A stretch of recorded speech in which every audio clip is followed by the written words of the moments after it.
So good morning, everyone. My name is Beverly Windland, and I'm the provost at WashU. And it is my great pleasure to welcome you all here this morning. And I understand there was a lot of fun last night, so that was good to hear. To all of our graduates of Olin's Executive MBA program, it is my especial pleasure to welcome you back to WashU.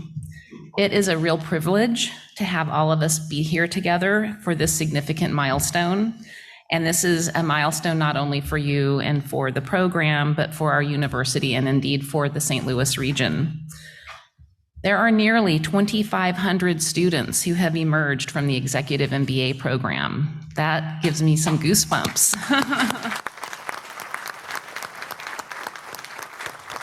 Today, you can find these alumni in executive suites at major hotels and local, regional, and global companies and institutions and all different kinds of industries across the spectrum.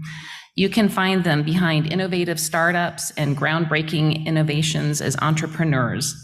And in fact, you can see how these graduates play a significant role in bringing the vision of Washington University to life. In this vision, we aim to establish WashU and St. Louis as a global hub for transformative solutions.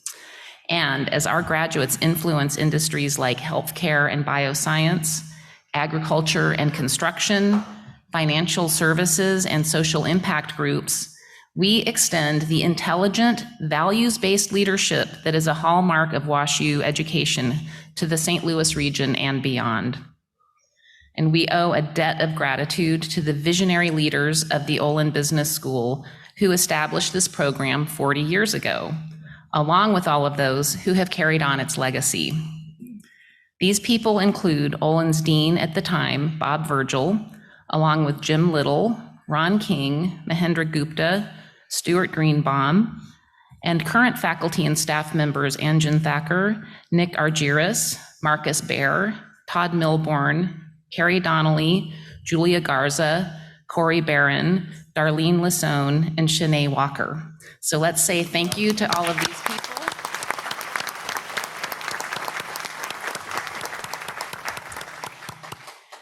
And I am also so grateful for the many faculty and staff who have given their time and talent to this really important program. While there are too many to name, please accept my heartfelt thanks for all that you have contributed to this program and to its students.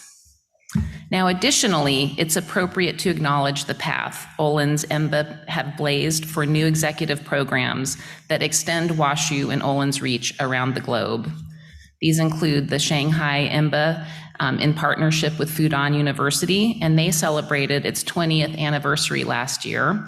And I know that that's a really strong program and one that we're very proud of. And in addition, a newer program, the Mumbai EMBA program in partnership with IIT Bombay, which launched 8 years ago. And so this really extends the reach around the globe. The Executive MBA program is emblematic of WashU's imperative to ensure our educational mission has a global reach, while also maintaining its dedication to being in St. Louis and for St. Louis. So I want to thank you all for joining us today. It is a real privilege to celebrate this milestone together. And so now please join me in welcoming our recently appointed Dean of the Olin Business School, Mike Mazzio, to the stage.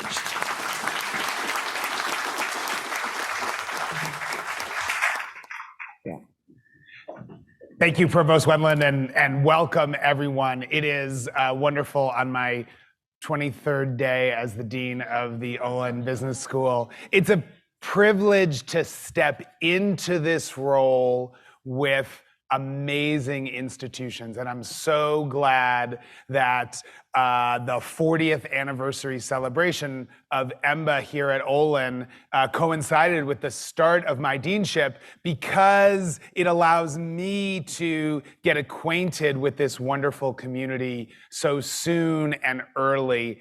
I want it to be a hallmark of my deanship to connect with alums, and particularly in this EMBA program where we have so many opportunities to collaborate for the success of our graduates, for the success of our school, and for the success of the region.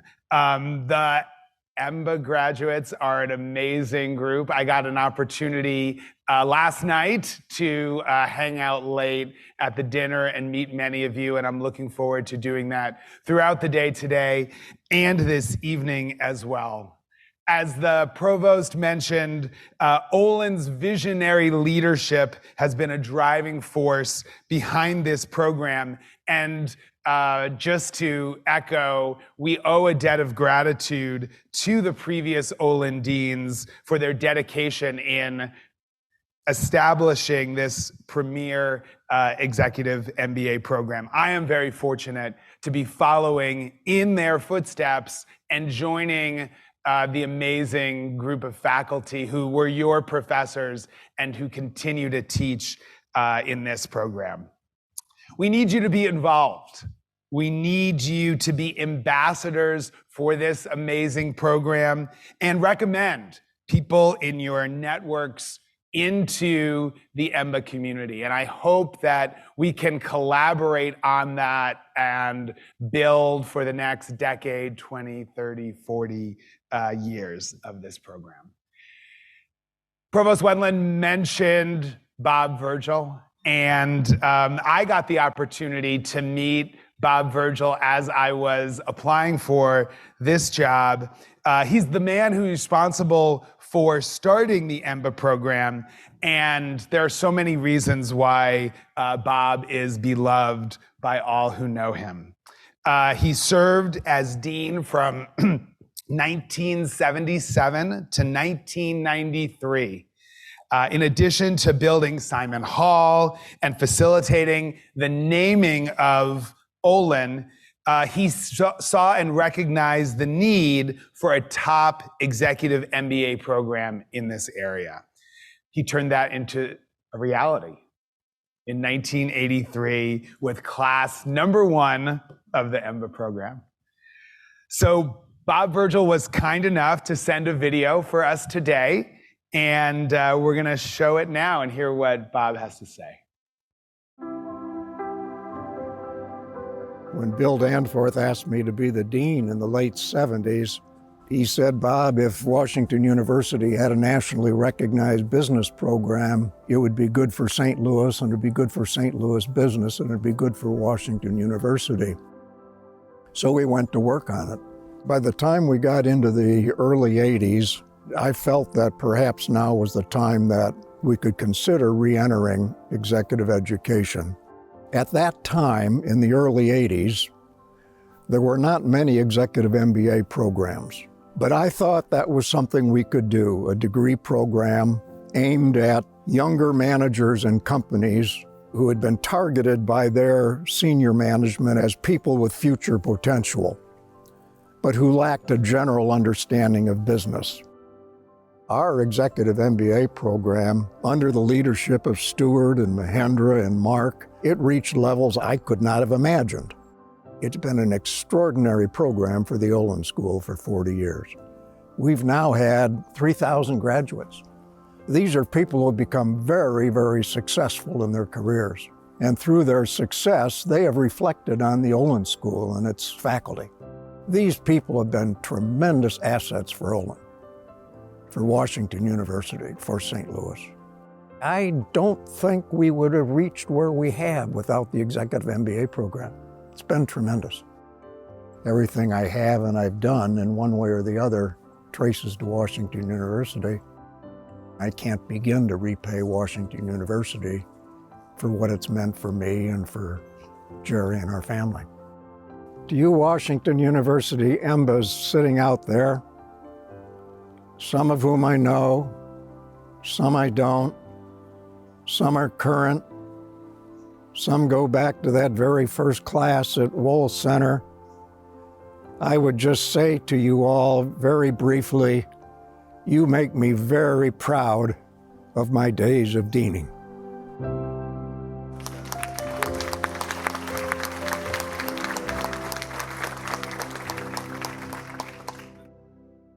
Wow. I got to get them to show me those things before, otherwise I get a little emotional up here on the stage.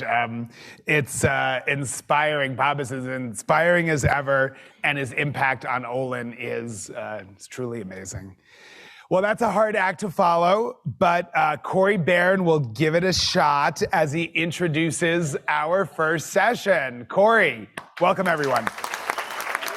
Oh, there you are. Thank you. All right. It's class time. Get in the classroom, will ya? Come on. Quit hanging out at the break station. Hi, I'm Corey Barron. I came to Olin in the latter months of EMBA 41, and I just finished up with Go Week with EMBA 59. So it's so thrilling last night and this morning to see a lot of you that have come in here today, and what a fun journey it has been. Now, my job is to help enhance that EMBA journey, and that to me gives me the very important job of making sure that I have malted milk balls out at the break station every class weekend. And what keeps me driving forward is what I see happen to all of you from Go Week to graduation. There's this transformation that all of us see where you get this leadership confidence. It just builds and builds and builds throughout the entire program. And one of the professors that helps to push that along is Anjan Thacker. And he's been a professor here for many years, and many of you have had him in class. And over this past year and a half, he was the interim dean. And quite frankly, he was responsible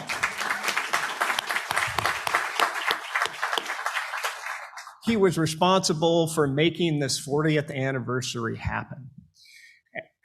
Thank you, yes. Because this is something that we have dreamed of for years. And then now to see you all here is super exciting. And if you've had Anjan in class, you know that his expertise and what drives his research is organizational purpose. So that's what we're going to key on today in your first class of our 40th reunion that we're having today. So Anjan, come on up.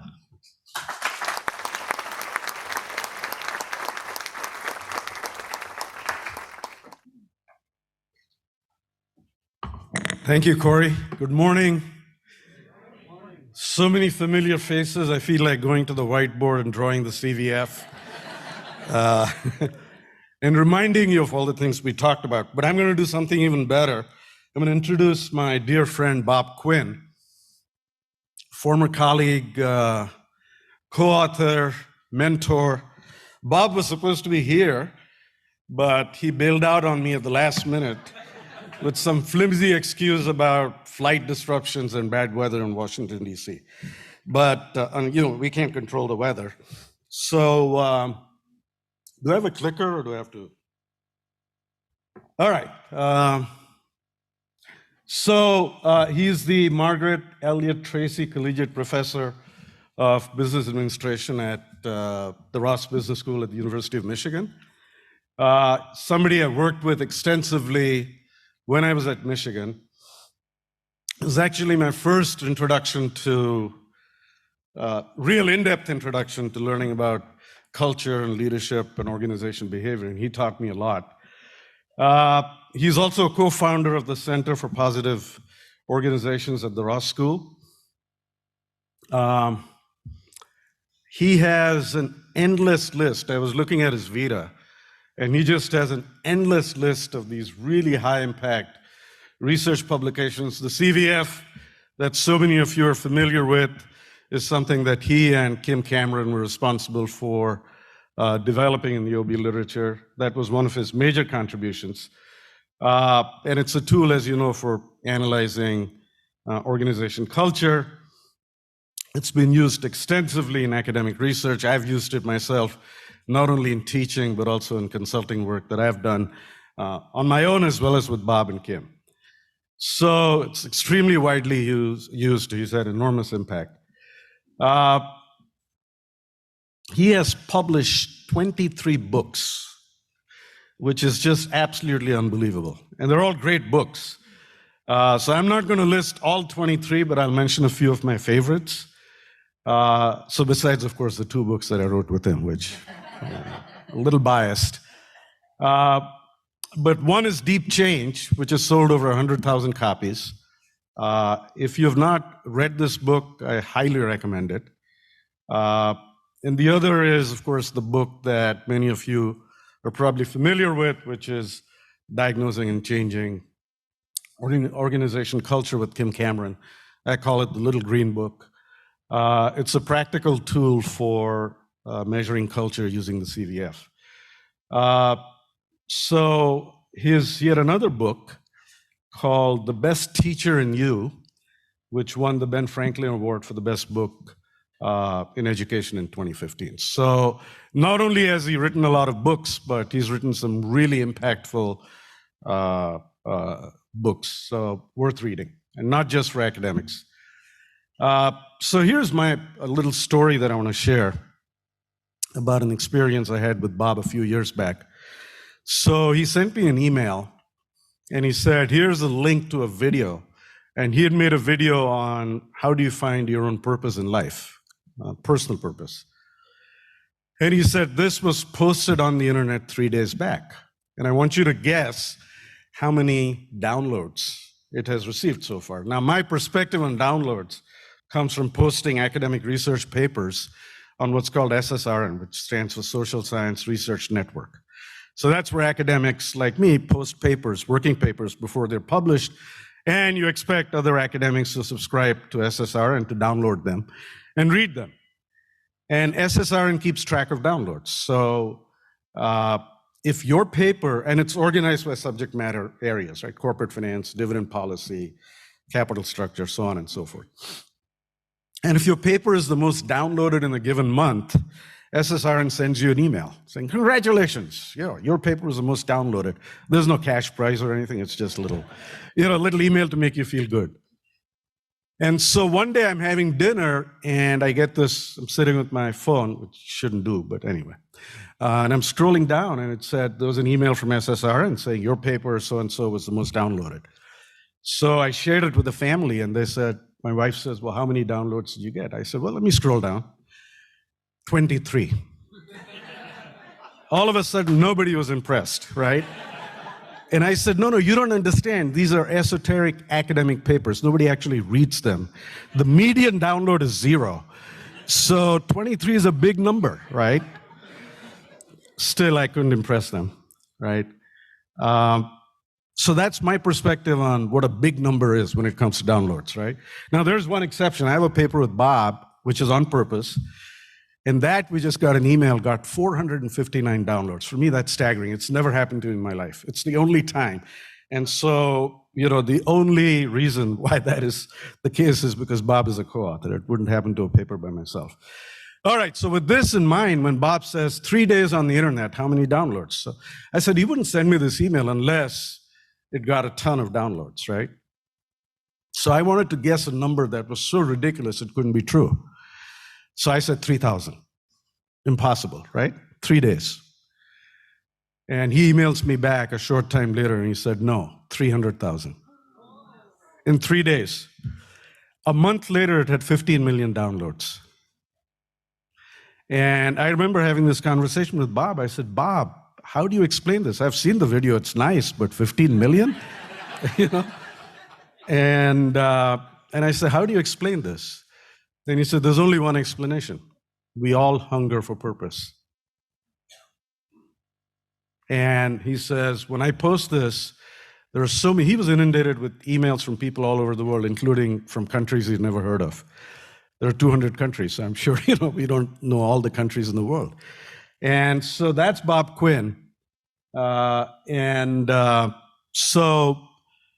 more than all of this, more than the accomplishments, more than the work that he's done, and you're in for a treat, Bob is just one of the wisest and most authentic people I've ever known.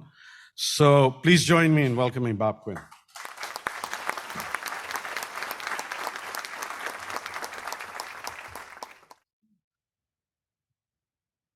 All right. I'm thrilled to be with you this morning. I very much wanted to be there. I just love to be with Anjan anywhere. We always have a deeply meaningful experience.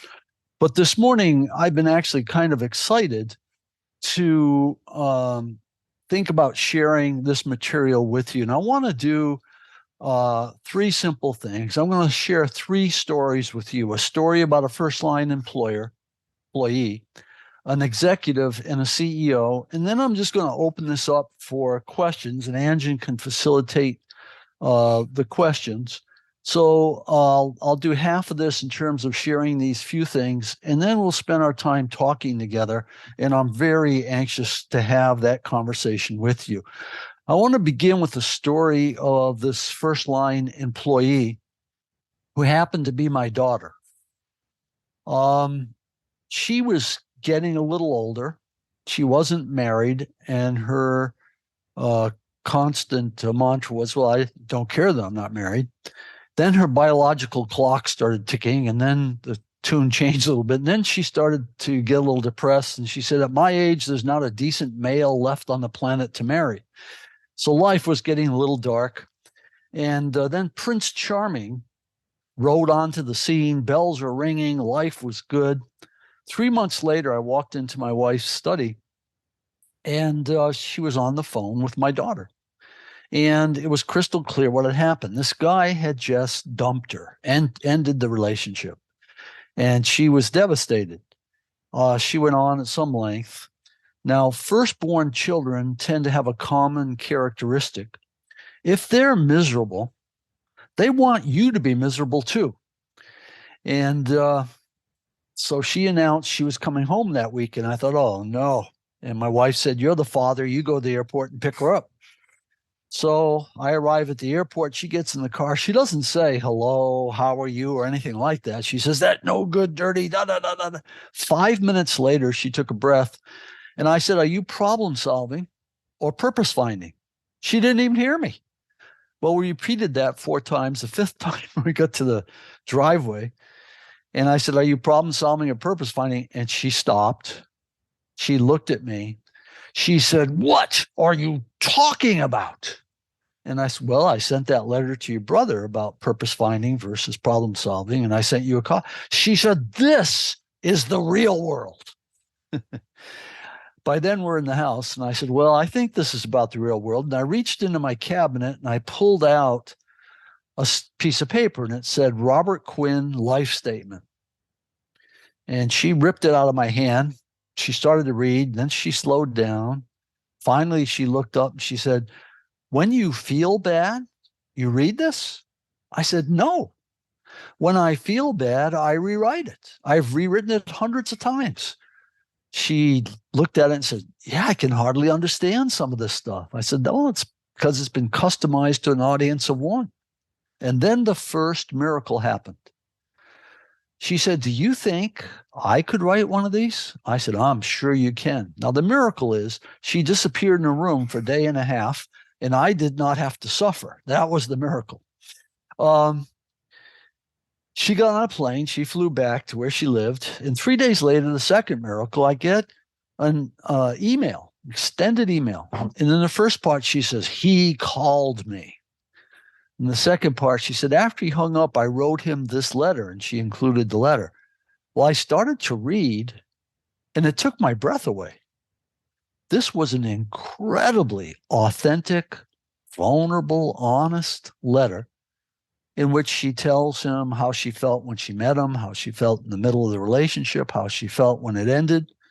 It was just powerful. And then the next line said, but my roommates said, you can't give this to him.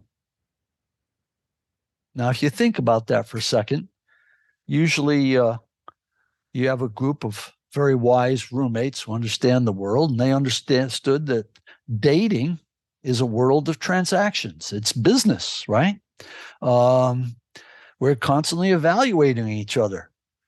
And in a transactional world, you can't give this to a guy that just dumped you. The next line said, what my roommates don't understand is that what he thinks doesn't matter.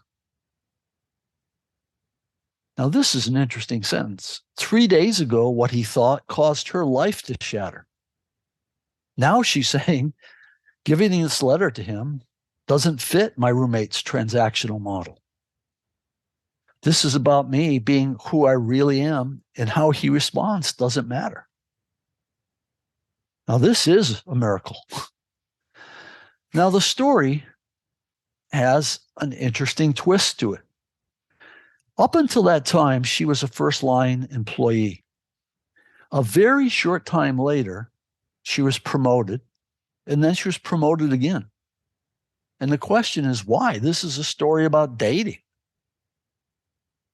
Well, the woman who was going to work in the morning had the same body. She was wearing the same dresses, but she wasn't the same person. She was suddenly a leader. And organizations are desperate for leaders. They get lots of managers, very few leaders. And suddenly her career takes off. Now, with that story in mind, one bit of science.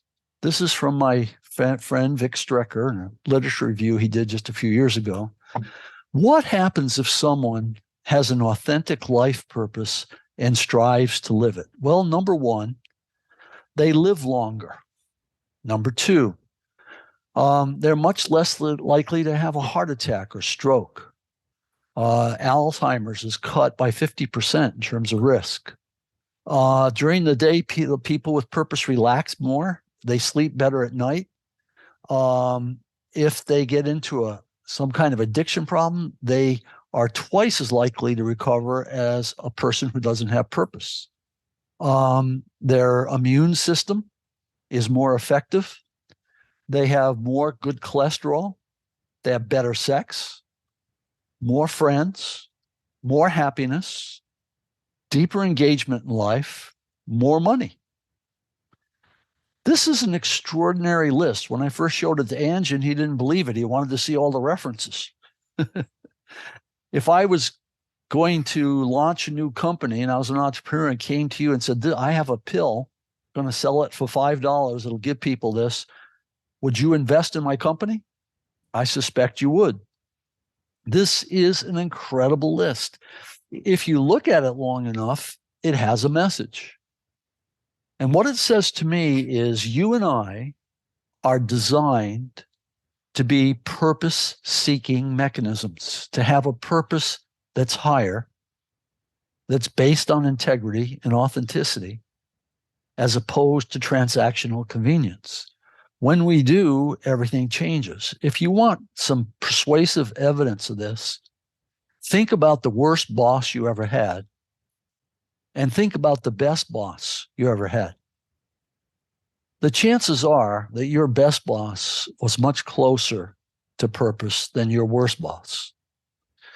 Let's go to the second story. I received an email a few months ago from a man named Thomas. Thomas works in a very well-known large company. Thomas grew up, he was an immigrant, grew up in extreme poverty, and therefore he had one purpose in life, and that was to make money. So he worked very hard, went to a top university, got a job in a fine company, this company, got promoted a number of times, and started to make a lot of money. Then something else happened. He said, I began to feel totally empty. I began to hate my work. If I went to a party and someone asked about work, I would leave and go to a different room. Then I went to Ann Arbor for the course, and you started teaching purpose. It felt like someone was giving me water in the desert. I was so excited that during the weekend, I just poured over the week slides over and over. And then I distilled them down to a small deck. And on Monday, I called a meeting for my team, and I shared them with incredible enthusiasm. He said, I couldn't figure out my purpose in that short time, so I stole your purpose. I just used the purpose that you talked about for the next few weeks. He said, the strangest thing is my team, starting that first day, began to change. I eventually figured out my purpose. I create lucky breaks for others. That's why I'm on the planet. Now, he went to his employees and he said, this is my purpose. I'm giving it to you because I want you to hold me accountable. If you're not experiencing lucky breaks because of me, then I'm failing and you hold me accountable. He had about 80 people working for him, and he instituted several positive practices from the course. One was to post purpose statements. Every one of his people, 4 people, had posted their purpose shortly after he met with them. A strange thing happened. After about 3 weeks, there were over 500 purpose statements posted. That is, the people in the other silos were watching what was going on, and they began to spontaneously participate. Numbers started to go up, not by small increments, but they started to go up dramatically. The phone rang, and it was Thomas's boss. His boss said, I'm promoting you. When he described the promotion, it was breathtaking. It was a huge promotion. At the ceremony, the boss got up and said, Thomas believes in purpose. I have no idea what he's talking about, but I do know it works. So I want you to listen to what he says when he talks about purpose. Now, that last piece is fascinating to me. Here's the senior executive's boss, and he doesn't know what Thomas is talking about. He's kind of like the roommates of my daughter. But he can see that whatever this is, it's very powerful. And Thomas gets promoted. Now, the question is, why can't that boss see it? Well, there's an answer to that question. If you were well taught in Anjan's class, you know the first assumption of economics is man or woman is a self-interested, rational actor.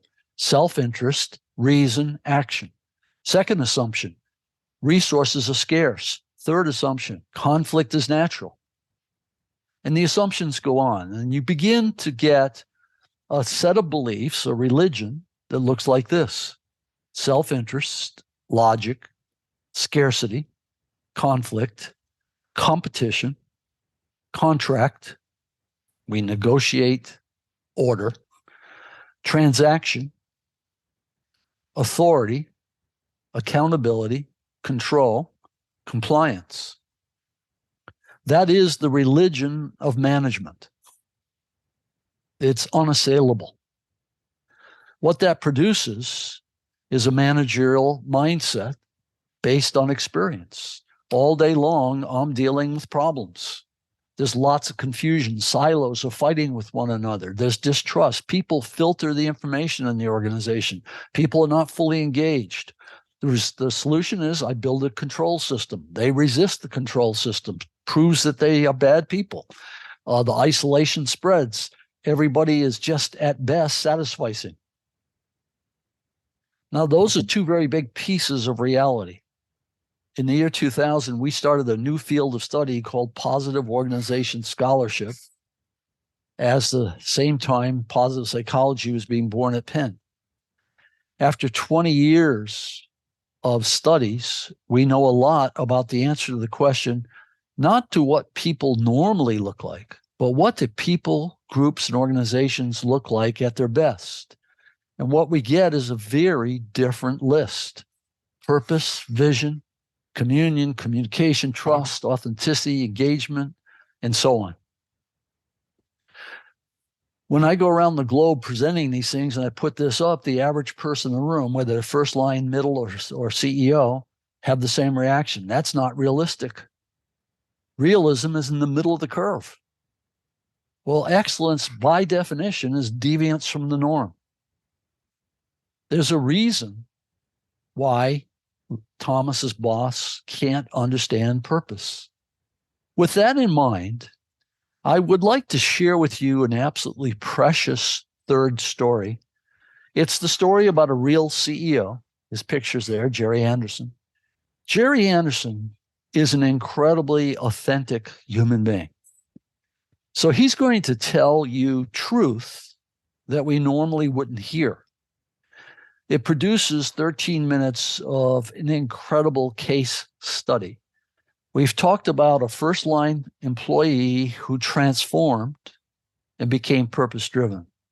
We've talked about an executive who transformed and became purpose-driven.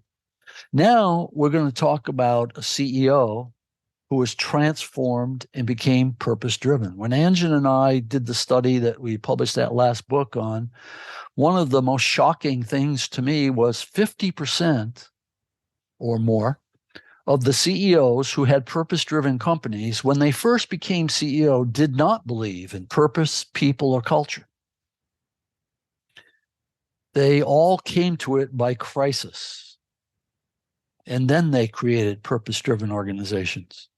So what I'm going to invite you to do is to listen carefully, pay attention to what interests you, and then formulate your most authentic question. Now, an authentic question is a question you really, really care about, and you truly do not know the answer. So let's listen to Jerry Anderson. You formulate your question. We'll spend the rest of our time together dealing with your questions. So, folks, let's hit that video, that audio.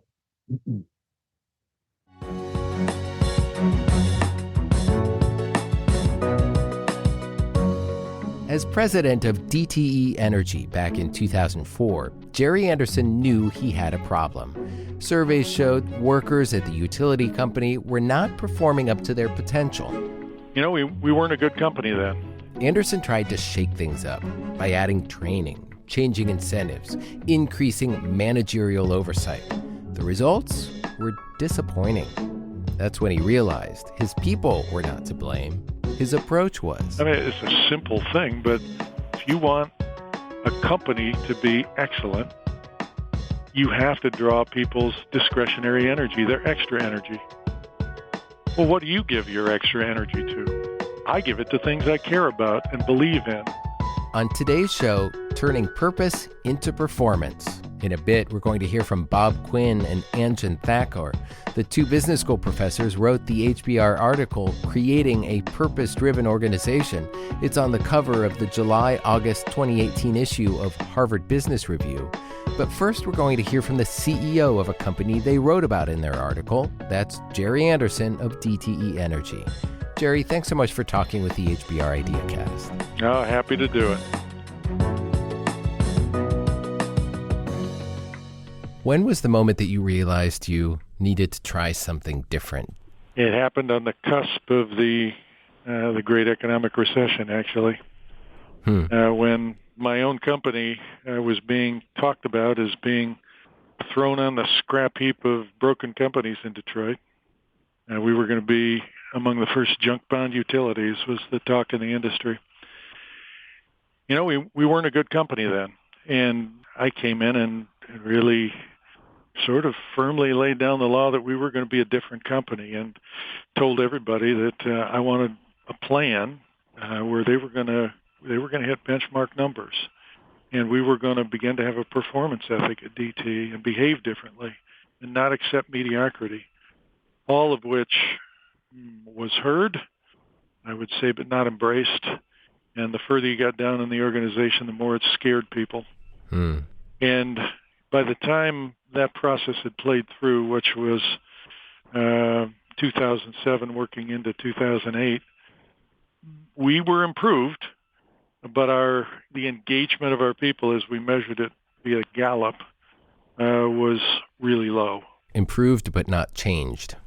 Yeah, improved, but I could see that because energy was low, I would have to inject some sort of change pulse on a repeated basis. And as I thought about that, I asked myself, is that what I want my maybe the remaining decade or 12 years of my career to look like, pulsing an organization that really doesn't want to be pulsed to prod change.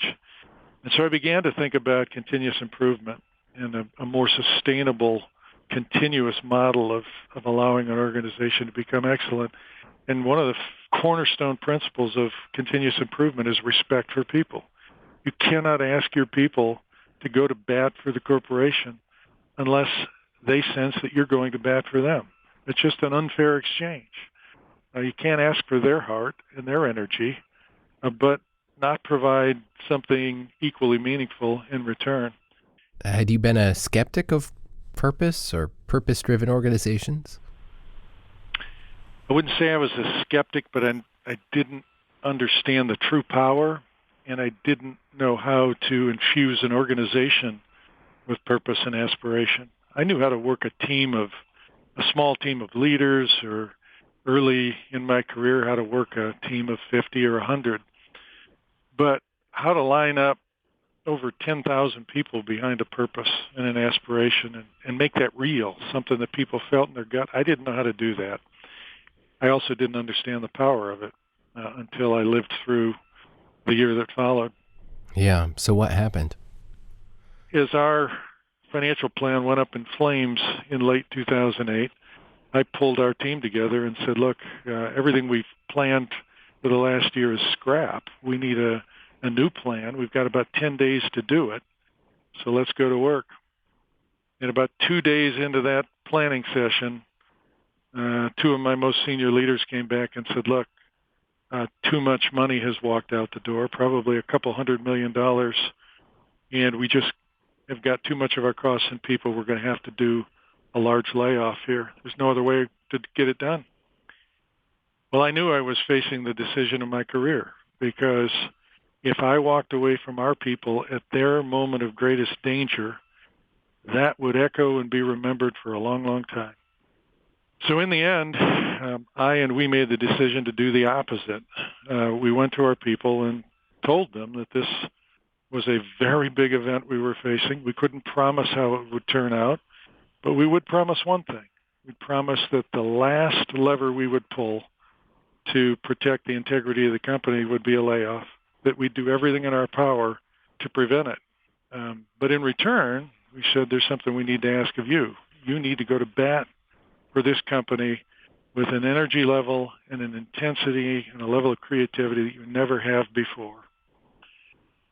We went into the year having made this ask of our people and that promise to our people, but I got to tell you, I was holding my breath. And month by month, I met with my controller, and I'll never forget those meetings. First month, hey, we beat our budget. Well, that was unlikely. 2 months in, we beat our budget. A quarter in. We're a quarter into 2009, and GM is just about to fall into the government's arms in bankruptcy. Steel mills are closing all around us. Auto plants are closing down. We beat our budget for the first quarter. I remember slamming the table and telling him, there's a break in your financial model. Find out where it is. He screamed back at me, actually. There is no break in our financial model. This is just what's happening.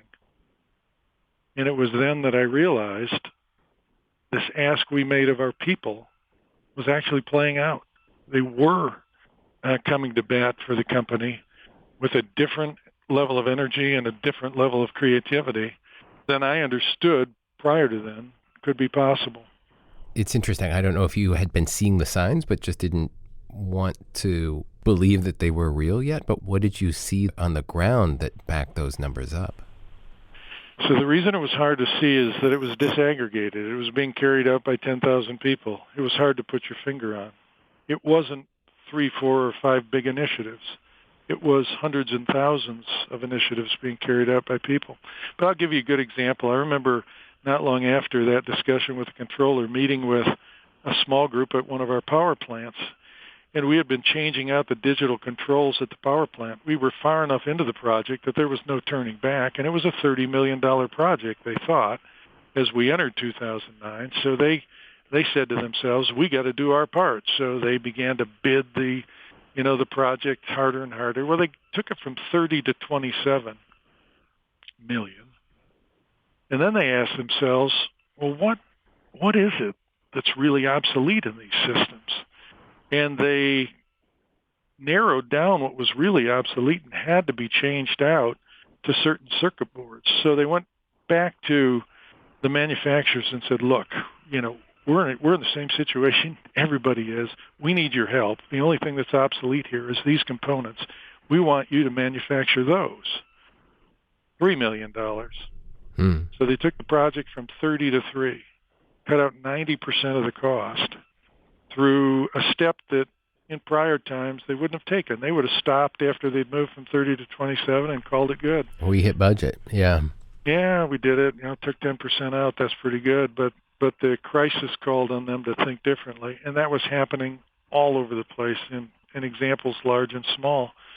Everything I learned was about people and what they're really capable of when they set their hearts to something. How has it been possible to keep that going after you perhaps lost that sense of crisis? That was the question I entered 2010 with.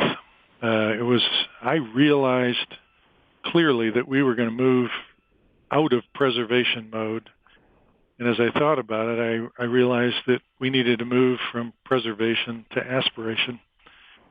And that was that we needed to turn our people's energy outward and help them realize that, yeah, we were okay as a company, but the people around us weren't. So that's what I started to talk about, that we could be a force for growth and prosperity in our city, in our community, in our state, and that's what we needed to fight for now.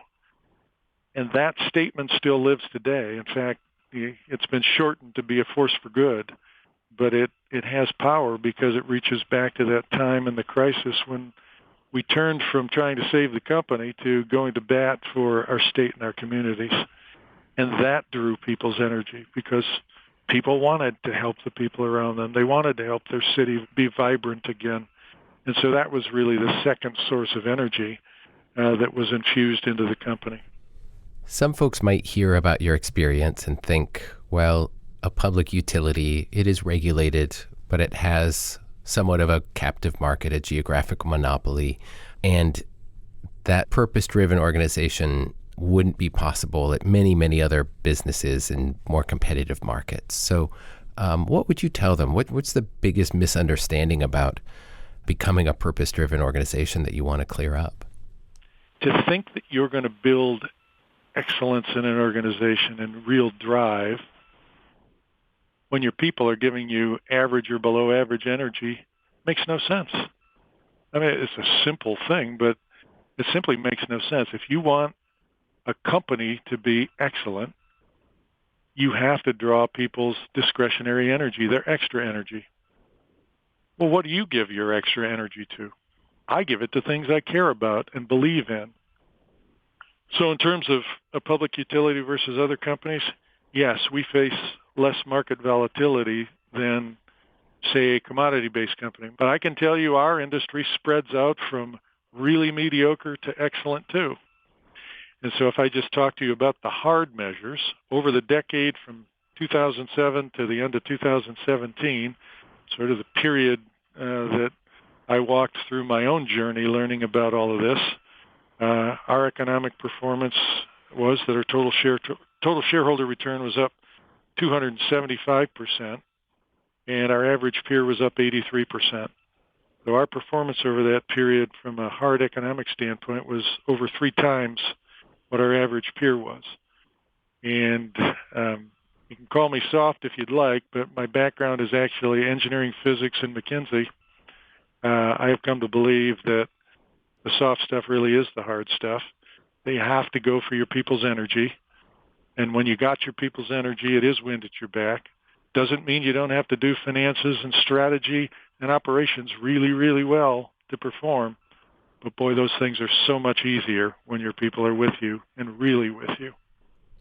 Jerry, thanks so much for sharing your experience and your company's experience. I'm happy to do it, and I appreciate the chance to talk. That's Jerry Anderson. He's the chair and CEO of DTE Energy. Okay, I think Anjan's going to facilitate the question asking. All right, questions? Yes, please. There are a couple of things that jump out at me. One is the management to leadership. Mm-hmm. I know I find myself, I'm sorry, I'm usually pretty loud. I find myself in that management column where I feel like problem solving, creating silos to then jump to the leadership side to figure out the purpose driven. So, making that switch is one thing that I'd like you to speak to. But the other thing is when he was trying to drive the CEO, he was trying to drive purpose-driven leadership. What kind of jumped out to me is that he basically he didn't position it like a stick, but it was, to me, it was less of a purpose-driven and more of a, hey, you could lose your job, right? And so that's not necessarily what I intended on hearing from driving purpose. Right. So I'd like to see when you're not using almost a stick, how you're driving that purpose. Mm-hmm. So Bob, did you hear the question? Yeah, I got them. So we're gonna collect about 3 or 4 questions and then let Bob address them. So do you want me to? Did you hear the question, or do you want me to? Yeah, why don't you take a couple of more and then we'll work with them. Okay, others? Yeah. Oh, sure. Thank you. Sorry for dominating this side of the room. So my question is, we've always talked about with your own personal purpose and how you should reinvent it. We learned that in our last month's session at EMBA. So when you're involved in a startup company and your purpose may evolve as well, do you have the same or similar roadmaps to a startup company in their initial purpose, but then how do they evolve that? And how do you, as you decide to bring on your teammates and people that are involved, how do you get them to adopt the purpose, or do you seek those people that already embody the same purpose or similar purposes? Okay, so you start with a purpose, and then how does it evolve, and how do you bring people on board as it evolves? Is it a similar path to your individual? Yep, I got it. Okay.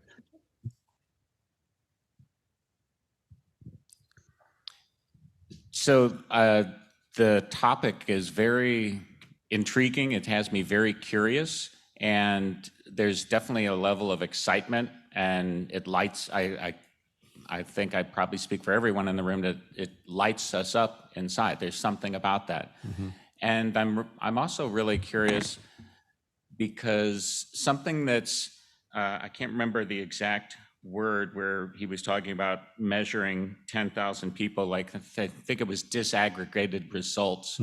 And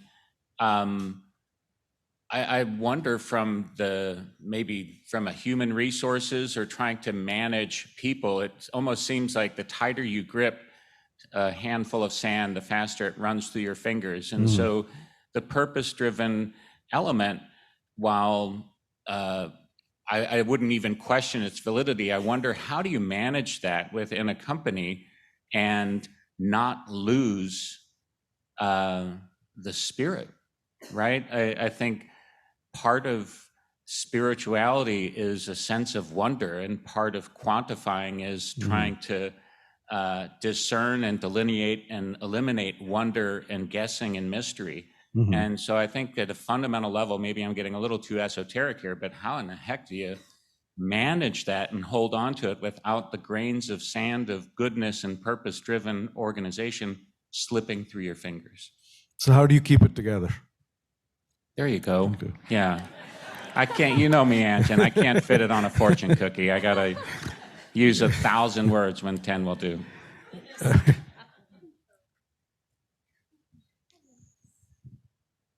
Hi, I'm Kylene Carroll, EMBA 38. And so I think we all understand the value of purpose. Everybody needs it and wants it.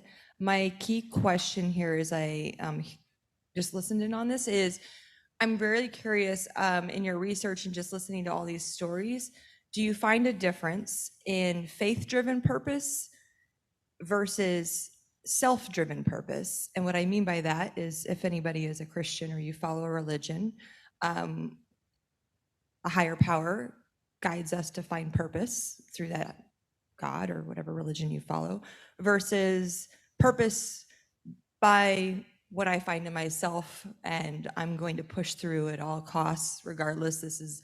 I'm going to do this and I'm going to find it through myself versus what my higher power calls me to do.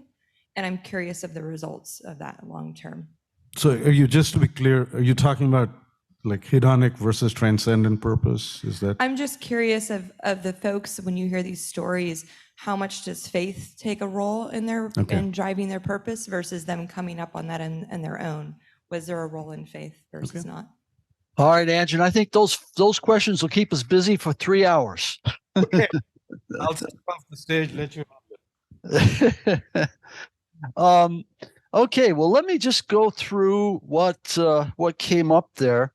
And I think on the first question, that's a very legitimate observation. The crisis sort of serves as a stick, right? If we don't do this, you're going to lose your job.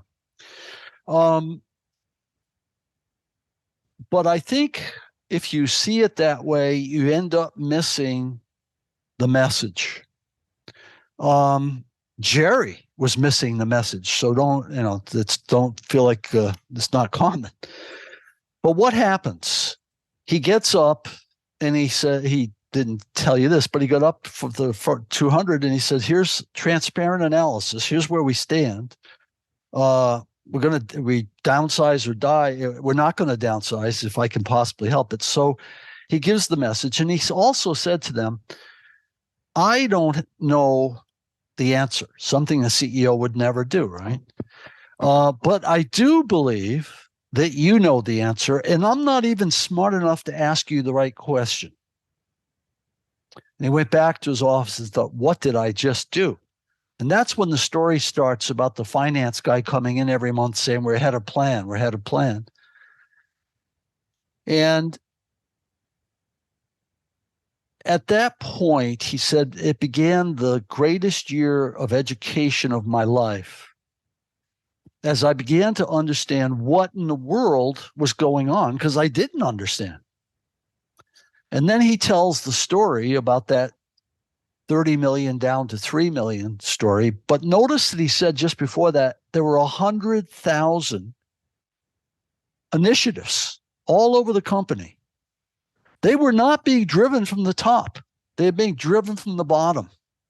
People like the people doing that computer project saying, we just have to do this differently. Now, remember, he also said, crisis called on us to think differently. In other words, crisis forced us outside of our normal thought patterns. C.K. Prahalad said, the biggest problem facing executives is not resources, it's imagination. I think that's literally true. We get tracked in the middle of the curve. We solve those problems all day, and we believe we're constrained and we can't see the change. Well, here was this process going on. It took him a year to understand that process. Now, what he's describing is what complexity theorists call emergence. And I can spend an hour giving a lecture on emergence. At the end, a bunch of executives will just shake their heads. What was he talking about? Because you and I are dominated by a single image. I can teach all of organization theory anywhere in the world with no words. All I have to do is draw a picture on the board. It's the picture of a triangle with an arrow pointing down. And whether you're 10 years old or 100 years old, no matter where you're in the world, you understand that. That's the religion that dominates management. And it dominates all of us. It takes a transformation to move beyond that. When you move beyond that, you do not let go of that. When you become a leader, you are still a manager. You still have those problems coming at you all day long. What happens is you have the same problems, but you solve them differently. You solve them to purpose, and that changes everything. And the way you solve things sends a new message, and you begin to build a new culture. So here's the real answer to that question. In 2009, remember GM just went bankrupt. All of all over the country, organizations are failing. DTE has the best year in the history of DTE. It's impossible. Now, having been educated, and let me just throw in one key point in that education. One of the members of his board was General Joe Roby. Jerry went out to USAA Insurance and visited. And he went to their call centers, and he came out of the call center and said, Joe, I don't understand what's going on. I have call centers. They don't look like those call centers. Those people are happy. They're informed. They're working together. He says, that's a world of difference from my call centers. What's going on? Roby then said a sentence that I believe is profound. When I say it, people just shrug their shoulders and say, that's a throwaway. Here's the sentence. The highest purpose of a leader is to continually clarify the purpose. I know very few people who believe that. Now, I want you to think about the silos in your company. Sales can't talk to operations. This vice president can't be in the same room with that vice president. How many millions of dollars are we losing every year because of those conflicts? That breakdown is not because those people are evil. It's because they are naturally self-interested folks, and the organization incents conflict. At every moment, purpose is breaking down because it's absolutely fragile. And what a leader is doing is constantly, 100% of the time, clarifying, stating, and linking to purpose. Managers don't do that. Jerry goes into 2010, he brings his direct reports into the room, and he says, what did you learn? And they all learned what he learned. Then he asked a question. He said it very simply, but the way I restate it is into what I think is the most important question that you can ask, and you can't ask it normally. You have to have an experience like Jerry. Here's the question. If crisis can produce social excellence without leadership, can leadership produce social excellence without crisis? That's exactly what he asked. And they said, we want to continue this. And he says, what will it take? And here's the astounding answer. We'll have to become leaders. We never hear that. They made some very, very painful decisions about self-change. And then Jerry says to us, well, for the next 5 years, we were 300% above the peer in the industry. The results are not incremental improvements, they're exponential improvements. That's what always happens. Getting there requires a religious conversion. Those people went through a conversion. Yes, the crisis served as a stick of sorts, but then they learned from that they needed to be leaders. And then they were able to create what the crisis created. There was no stick after the crisis. There was just leadership. So I think that's worth thinking about in terms of that first question. The second question was about startups. Let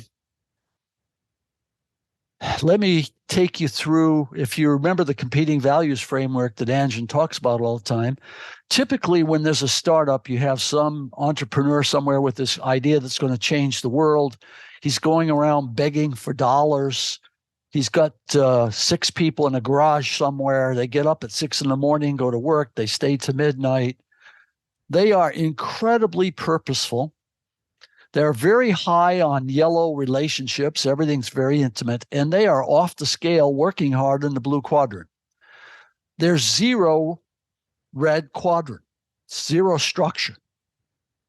If they get through that first phase and someone gives them some money, they get to an office building somewhere with 20 people, and life is really good. And they begin to succeed. They get some more investment. The money starts flowing. Now they have 800 people in a big office building, and everybody wants to use the copy machine at the same time. Everybody wants to go visit the same customer on the same day. That is, growth in the green quadrant automatically drives a need for control in the red quadrant, which is paradoxical. What typically happens is there's a civil war. The original true believers are furious with all these green visored people that we've recently hired. The green visored people say they don't understand what's going on. Eventually, the original people get driven out. Steve Jobs gets fired at Apple. The green visored people take over. The profile of the company becomes incredibly red. And it, for a while, prospers, and then it starts to die. At that point, you either find a leader who brings about a transformation where suddenly there's a green quadrant again, and there's purpose, higher purpose, and there's high collaboration again. We overcome the silos, or we die. And so the fact is, the organization's evolving constantly, changing on 100 dimensions, and we have to learn, adapt, and change, and we have to be unified, which we often are not. And that's where purpose comes in, and we're reinventing the purpose. And often, I just went through this with one of the Fortune 10 companies. We take them back to the entrepreneur 50 years later. And so often we find the purpose in those first 5 years, and it's still relevant, even though it's been long lost.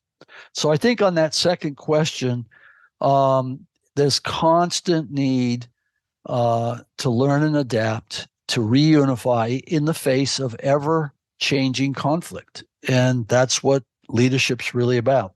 On the third question, I was really taken when the person who had the third question started out with an editorial comment. Gee, this lights us up inside. My question is, why? I accept the sentence. Why does it light us up inside? For the same reason that there were 16 million hits. I would get letters from people. There was one from a woman in a country I never heard of. She said, I've had many, many operations. I no longer have a face.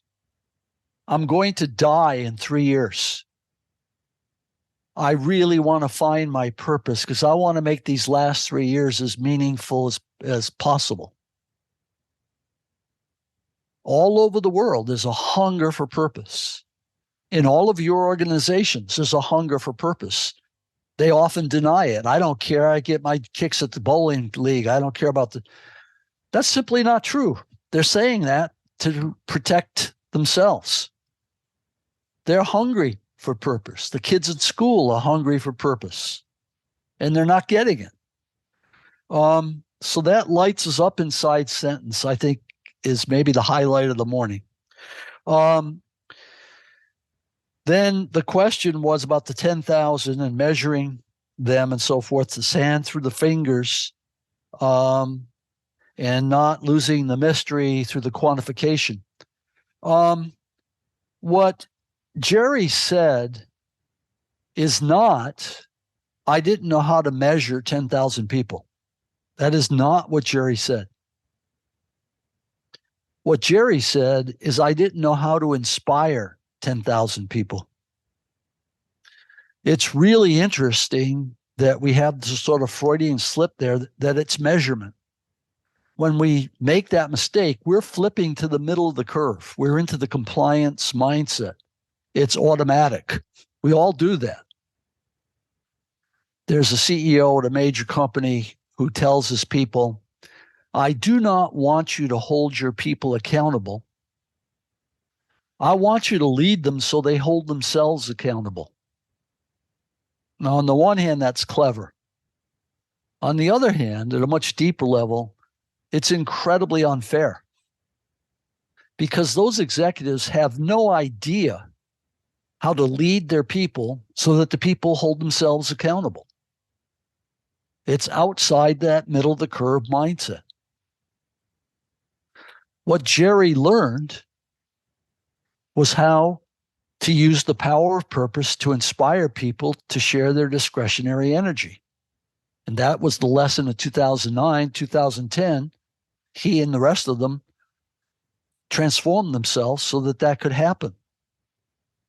Now, the point that is under that question that relates to the final question, the fourth question, is in the red quadrant, it's all about knowing. It's about being an expert. When we know cause and effect relationships, hierarchies naturally emerge. But here's the key. Knowing comes from learning. Learning is the parent of knowing. But knowing hates its parent. Knowing hates its parent. Inside every person on this call this morning is a conservation bias, scientific fact. The moment our beliefs are challenged, we work hard to defend our beliefs so that we don't have to learn. Because learning requires glucose. It's work, hard work, and it's always learning by faith. We don't know how to go into next year if it's a pandemic. The only way to face a pandemic is to work your way through it. How do you do that? You learn together or you die.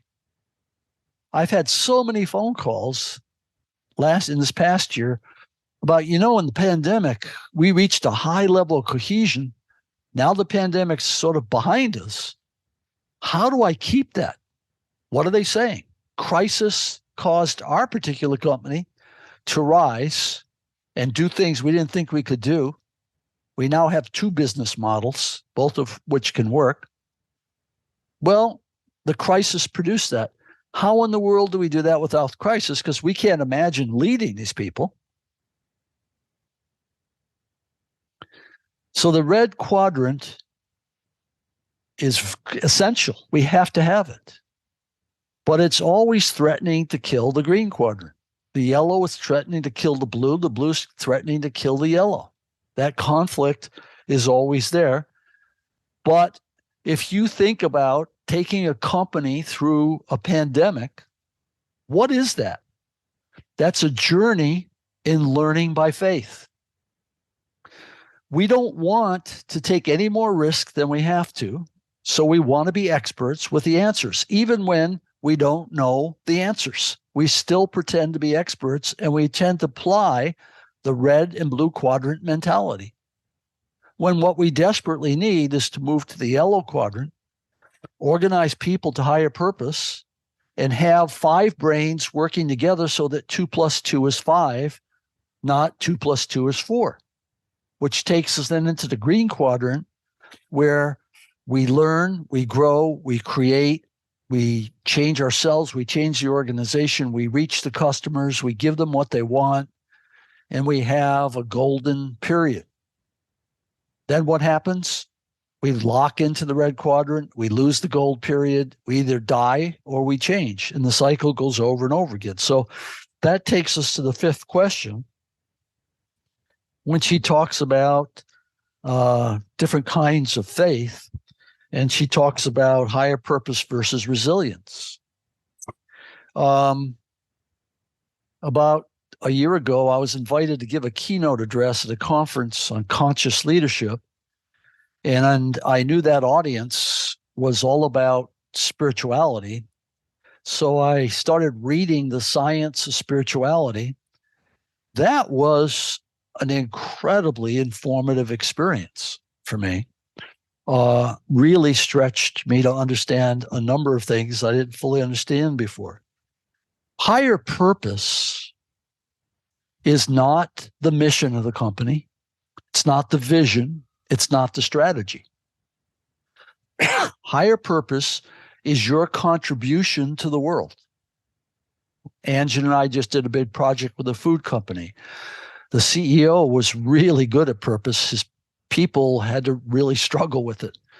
The purpose they came up with is we stimulate growth in all that we do. Well, if I'm making food, I'm contributing to growth. But the key is in all that we do. Anjan and I put them through exercises where we said, if that's really your purpose, let's take the biggest decisions you made last year. How would you have made them differently? That was incredibly painful for those folks. I said, have you ever fired anybody? They all had. I said, well, now you have this new purpose. We promote growth in all that we do. If that's really your purpose, then you have to fire people differently. How are you going to fire people from now on? That was really painful for them, but very powerful. Purpose becomes the arbiter of every decision. We can't imagine that in the transactional model. When you find that, it changes everything. We were at a company in Ohio, and we're in a meeting, and this woman said, well, this morning my boss said we're going to do X, and I said, no, we're not. Now, when she said that, every head in the meeting turned and looked at her. She said, that's not our purpose. And their boss said, oh, thank you. At that moment, the CEO leaned in and said to me, do you see what I'm talking about? When you truly have an authentic purpose, everybody's empowered. Most people can't imagine that. It's the arbiter of every decision. So if we go back to that fifth question, higher purpose versus resilience, the problem in that question is the word or. Higher purpose or resilience. Higher purpose creates resilience. When I'm working to a higher purpose, my resilience goes up. One reason it goes up is my connectedness with my peers goes up. We're giving each other energy. We're committed to that purpose. And so we're resilient. Now, the question was still logical and meaningful because what you're saying is, oh, I push through on my own sheer willpower, my resilience. That is the middle of the curve model. We're going to get there through willpower. We want you to change through willpower. Well, every good alcoholic who's been through Alcoholics Anonymous knows the fallacy in that middle of the curve assumption. That's not the way it works. And so, Bob, we're a little out bit of time. No? Yeah, no, I think you addressed all of the questions. Okay. But I just want to take a moment to tell you how deeply appreciative and grateful we all are that you joined us this morning. And I think I think every EMBA class that I've talked about you, and I think it must be a real treat for these people to finally associate a face and a live person with all the stories I've been telling about you. So, when I told you at the outset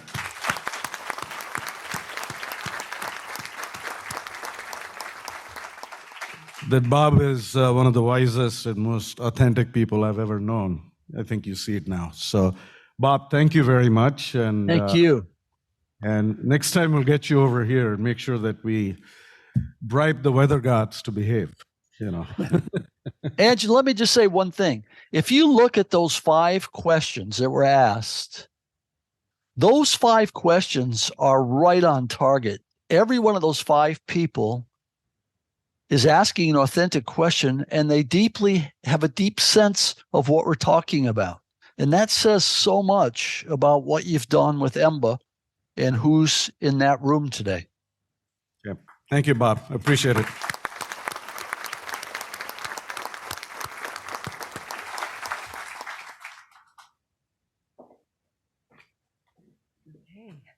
Good morning, everybody.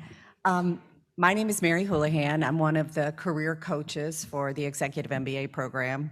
It's been really terrific to see so many of you this weekend and get caught up on what's happening in your careers. For the session number 2, Dean Mike Mazzio is here to lead a panel on values-based, data-driven leadership. This approach to leading is at the core of an Olin education and really the research we produce and the relationships we build. So joining Mike today are 3 recent EMBA alums who will be sharing their experiences in practicing data-driven, values-based data-driven leadership. So with that, I'm going to turn it over to Mike. And after this session, we will be taking a break. So just wanted to let you know.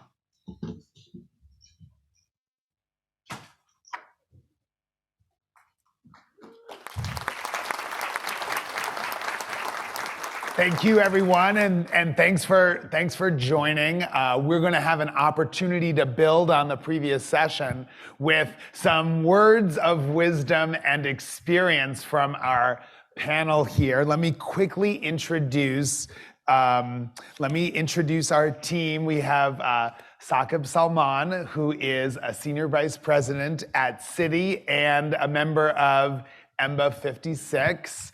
We have Andrea Steinbrenner. Andrea is the CEO of Exit Consulting Group. And Exit Consulting Group specializes in business owner transitions. Andrea is from EMBA cohort number 52. I heard about you guys. And then we have Nancy Wild. Nancy is a business strategy manager at Accenture. Her background is in strategy and operations, and she also worked at Emerson for 7 years. Nancy is from class number 56. So welcome our panelists. We have also. All right, we're gonna fight it out. We're gonna fight it out afterwards. So let's start with kind of your reactions and a little bit of perspective on values-based, data-driven.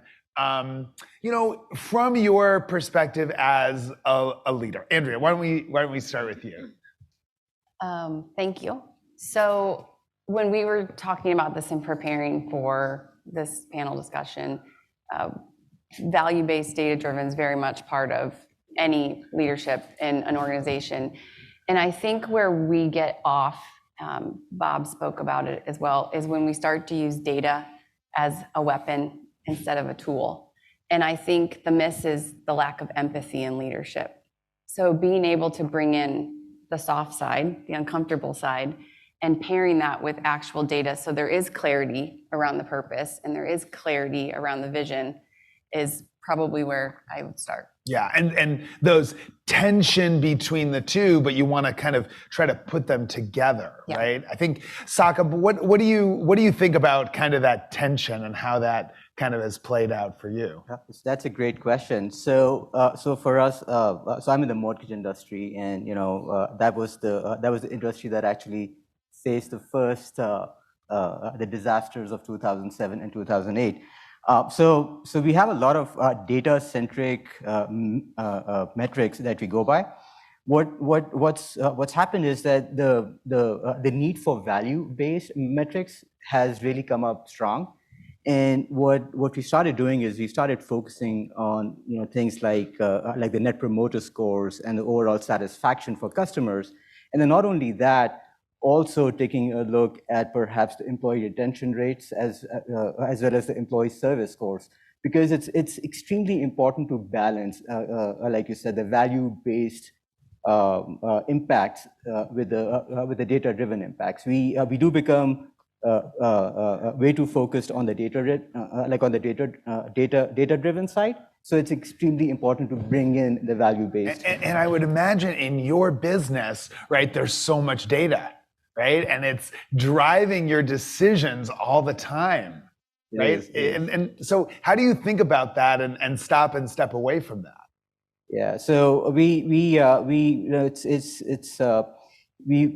make sure that we had like a feedback loop Okay. on how our actions are having an impact on our employees as well as the company. So it's extremely important that you take a step back and you ask the right questions and say, hey, these are the decisions that we've taken. Are you seeing the impact? What does it feel like on the ground floor? Okay. If you don't have that feedback loop, then we could be, because when we make value-based decisions, how I see a value may not be how you see the value as well. So it's extremely important to get that feedback from the... And it helps you kind of interpret the data. Exactly, it does. Yeah, Nancy, what do you think in terms of your experience and how it's played out, maybe in Accenture as you've joined that organization? Yeah, I think most of the times we think about data and values being at a crossroads where it's either or. And at the same time, for us, it's not an or, but it's an and. It's data and values. And actually, in our groups, we have now for every project we have in a client facing, we always have this value realization office that we call.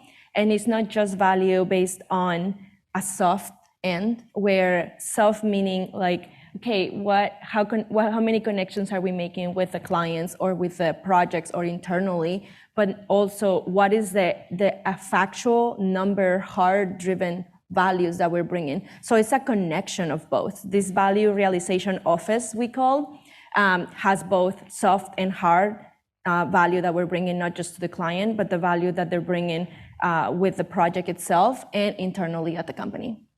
And I like the way that you put it in reflecting on kind of what Bob was talking about. We always see these things in terms of trade-offs, right? Yeah. It's a trade-off when but what I hear you saying is it's not always a trade-off, right? No.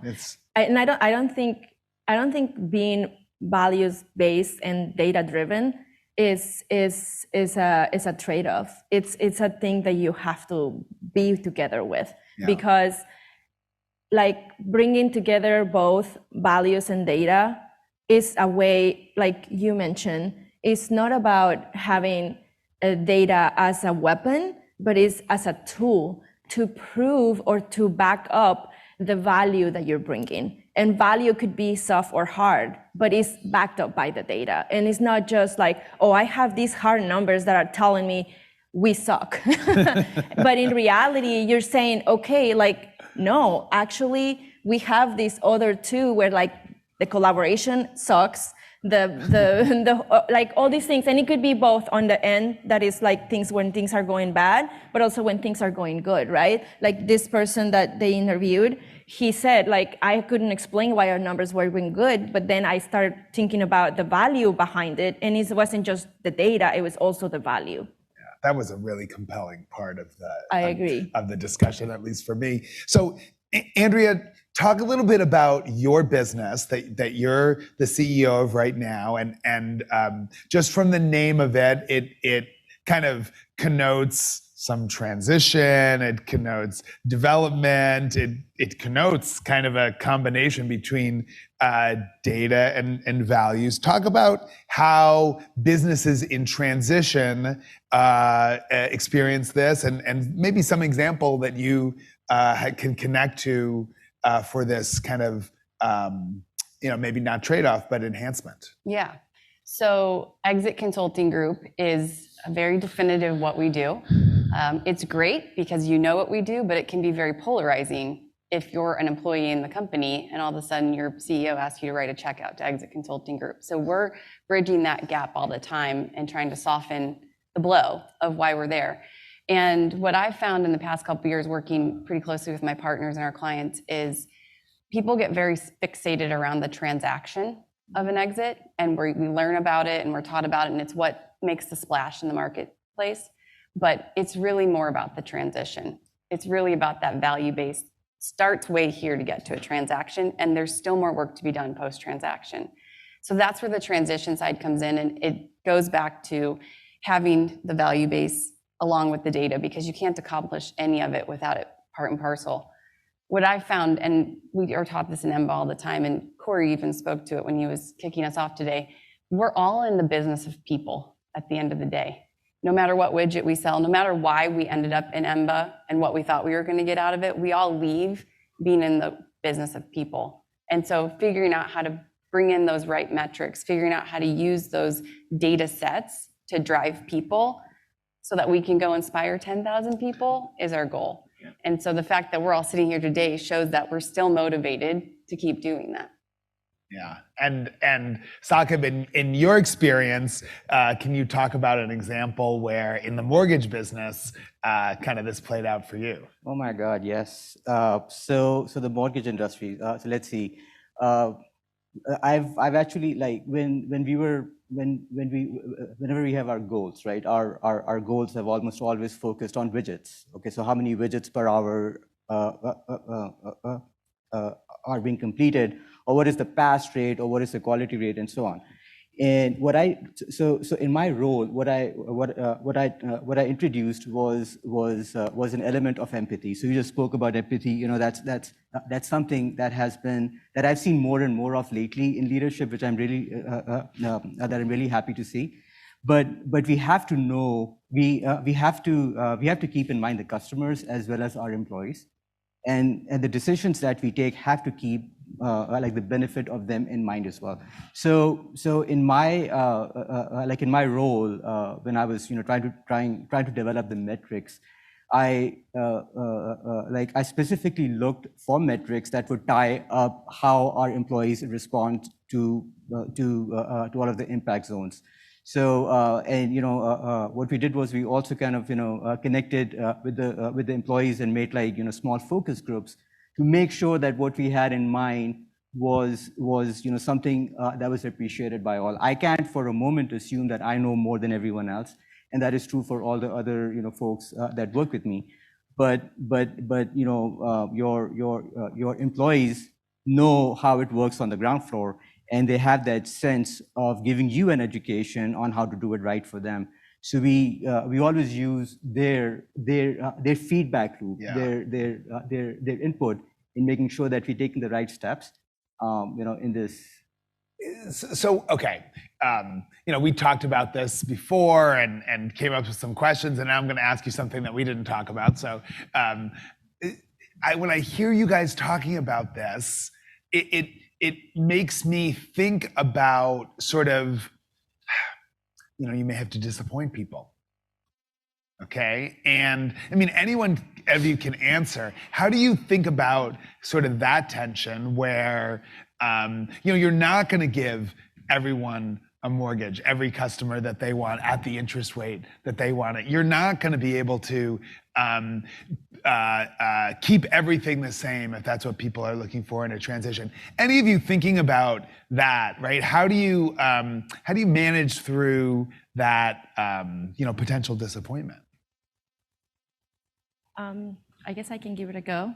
I always think that based on an action, there's always two outcomes. And this is how I see it in front of my clients. It's either you get what you wanted or you learn something new. And if you have that lens through the whole engagement, anywhere you go or in your life, it's always two positive outcomes, right? Like, it's a positive mindset.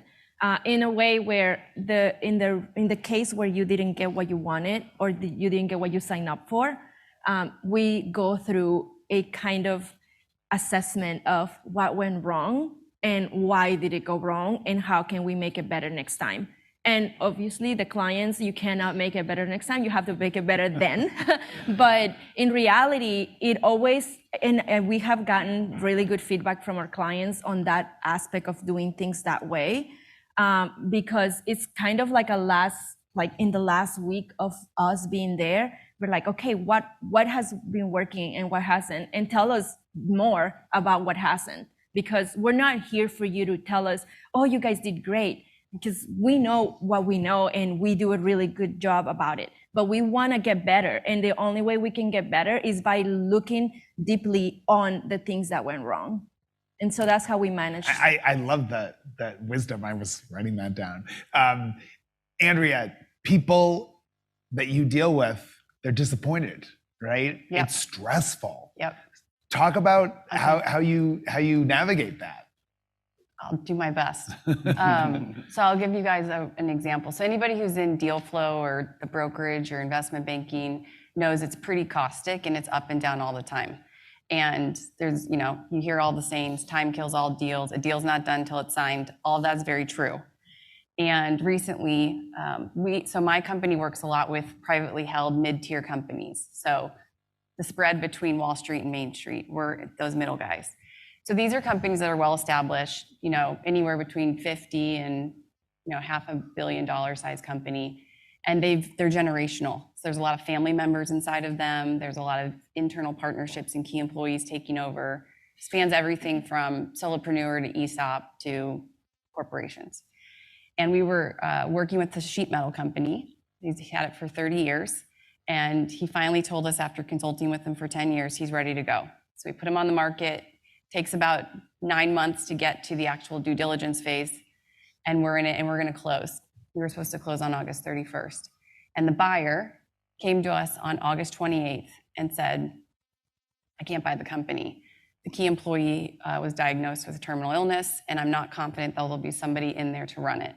Meanwhile, we've been working with the business owner, teeing this person up to leave their company for a year. So the deal fell through. The key employee actually passed away last week. And what do? So we go back to the table, right? We pull up the metrics to say, what do we need to do for another year to make this company viable and have a going concern? But how do we deal with the people side of it? How do we go find that extra energy that absolutely nobody has in the organization right now? Because we were ready for a change. We prepared for the change. We were told the change wasn't happening, and now we lost our guy. So we're navigating it every day, trying to figure it out. But I think you bring up, it's the mindset, right? And it's walking into it and not going, what do we do? It's going, how do we solve? Yeah. And looking for the solve. And there's 1,000 ways to solve that challenge. And it's having the empathy, not to be redundant, but also the authenticity to say, this is what's going on, and not try to have it all together and not try to be the smartest person in the room. Just be willing to roll your sleeves up and work alongside your team. Yeah, putting those two things. Yeah. Putting those two things together. I want to open it up for some questions from the crowd here, and why don't you raise your hand, and we'll have someone come over with a microphone for a question.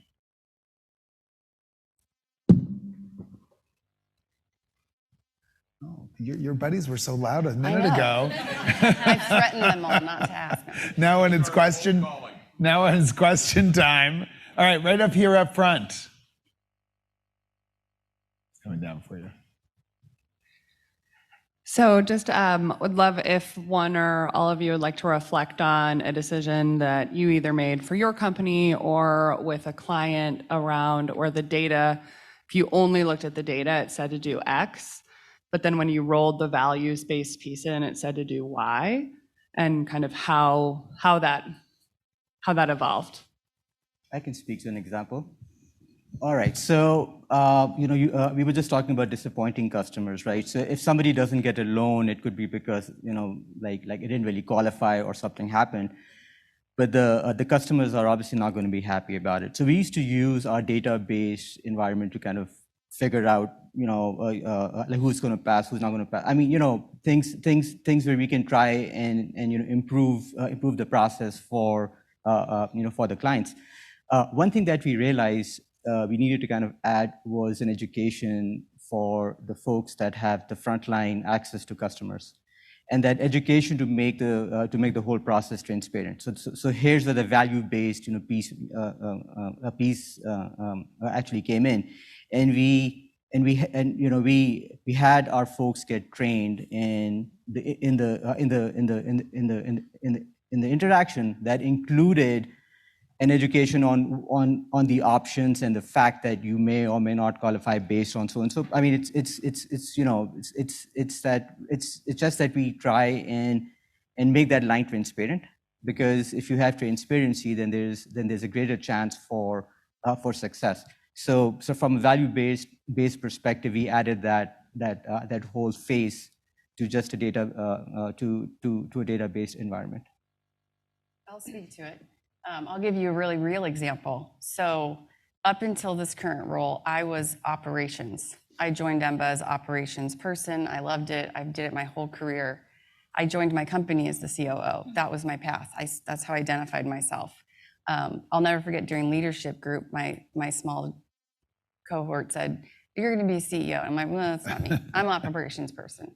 And I had my playbook. It worked in my first 2 companies. It worked in my second company. It was working in my current company.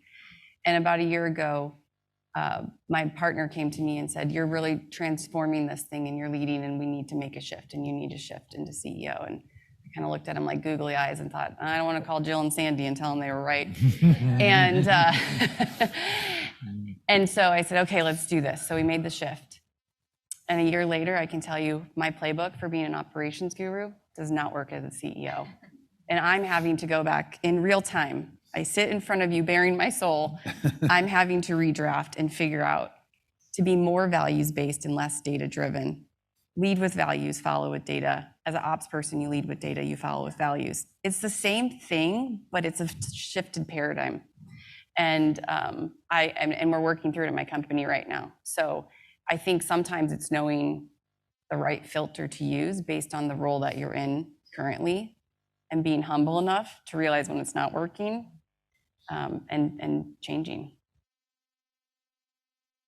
I can speak in a perspective that's more personal, if you all don't mind, because she had a great example for her work, and so did Sakib. For me, was when I was going through EMBA. Many of us have the privilege and the great support of our companies where we're at to start and embark on this journey. Sometimes they pay for the full ride, sometimes they don't, but they still help, whether it's by time or whatever. I had the luck to have the previous company I worked for to say we'll pay 100% for it. So I didn't have any debt or anything like that. But when I started EMBA and I started learning, like I think Corey mentioned this in the beginning of the session, like how he sees the transforming of the individuals from day one, mid of the EMBA program through the end. And I experienced this like internal personal transformation, not just professionally, but personally. And I started to reevaluate the values that I was following and what was that inner purpose to continue and grow, not only professionally, but personally in my family. And so I came at that crossroads where I think, okay, is either I am 100 and whatever thousand in, because they're paying for it, my other company. But the values that they are following or the group that I was with does no longer align with my values or what I want to do next. So what do I do? And this was a very hard process for me to go through, evaluating, okay, I had the hard data, I had the numbers of what I needed to go back, right? But I didn't know specifically the values of where I was going to go next. They always say the grass is never greener. And so you never know until you're there, right? But at the same time, I knew exactly what was where I was versus what I wanted to do and what I wanted to be.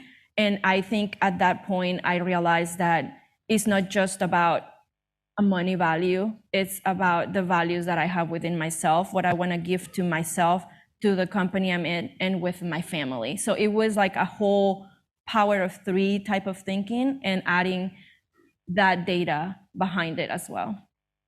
So I changed jobs.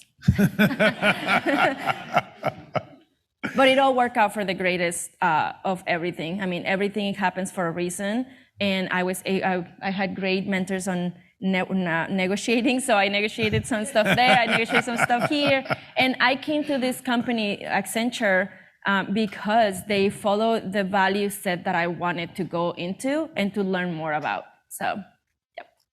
Well, thanks to everyone on the panel. If you 3 are representative of EMBA graduates, we are in excellent stead.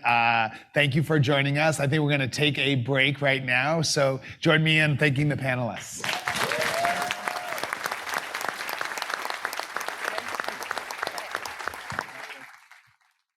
Well, hello, folks. Thank you for coming back from the break so promptly. I got to say, from standing up here at the podium, you're an amazingly good-looking bunch of people. Clearly, Olin's, also filters for attractiveness and awesomeness. Hey, so good morning. I'm Don Halpin. I'm EMBA 46, and I have the privilege, along with Mary Houlihan, who you met earlier today, to be one of your executive MBA career coaches for life. Thank you. I will Venmo you later. And also have the privilege of being your moderator this morning. It's really going to be a fascinating panel, which is heavily based on topics that are not only timely, but relevant and impactful for our lives today, both in and outside of business. So allow me the privilege of being able to introduce our panelists today. First, we have Professor Dennis John. He's the Associate Professor of Supply Chain Operations and Technology, and he's going to discuss the world of Software 2.0, software that is written by software and not by humans. Next, we have Professor Mingyong Zhao. She's the Associate Professor of Strategy, and she will discuss this era that we're in of the decoupling and deglobalization and how multinational corporations are trying to navigate that world with increasing differences between countries, and how some of them are actually able to turn those differences into competitive advantages. And last but not least, Professor Bart Hamilton, the Robert Brookings Smith Distinguished Professor of Economics, Management, and Entrepreneurship.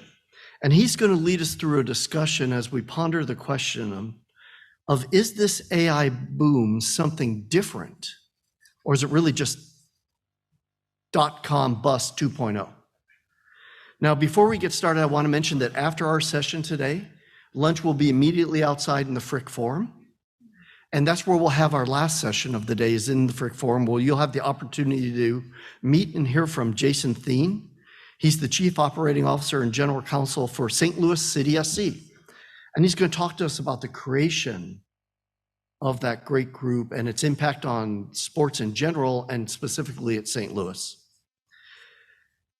So with that, Dr. Dennis, would you please? Yes.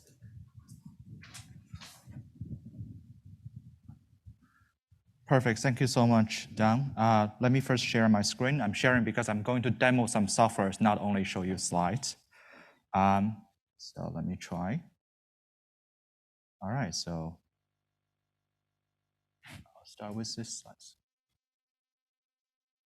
Perfect. Thank you so much. So today I'm going to talk about AI and data is eating the world. I am going to start with a simple question.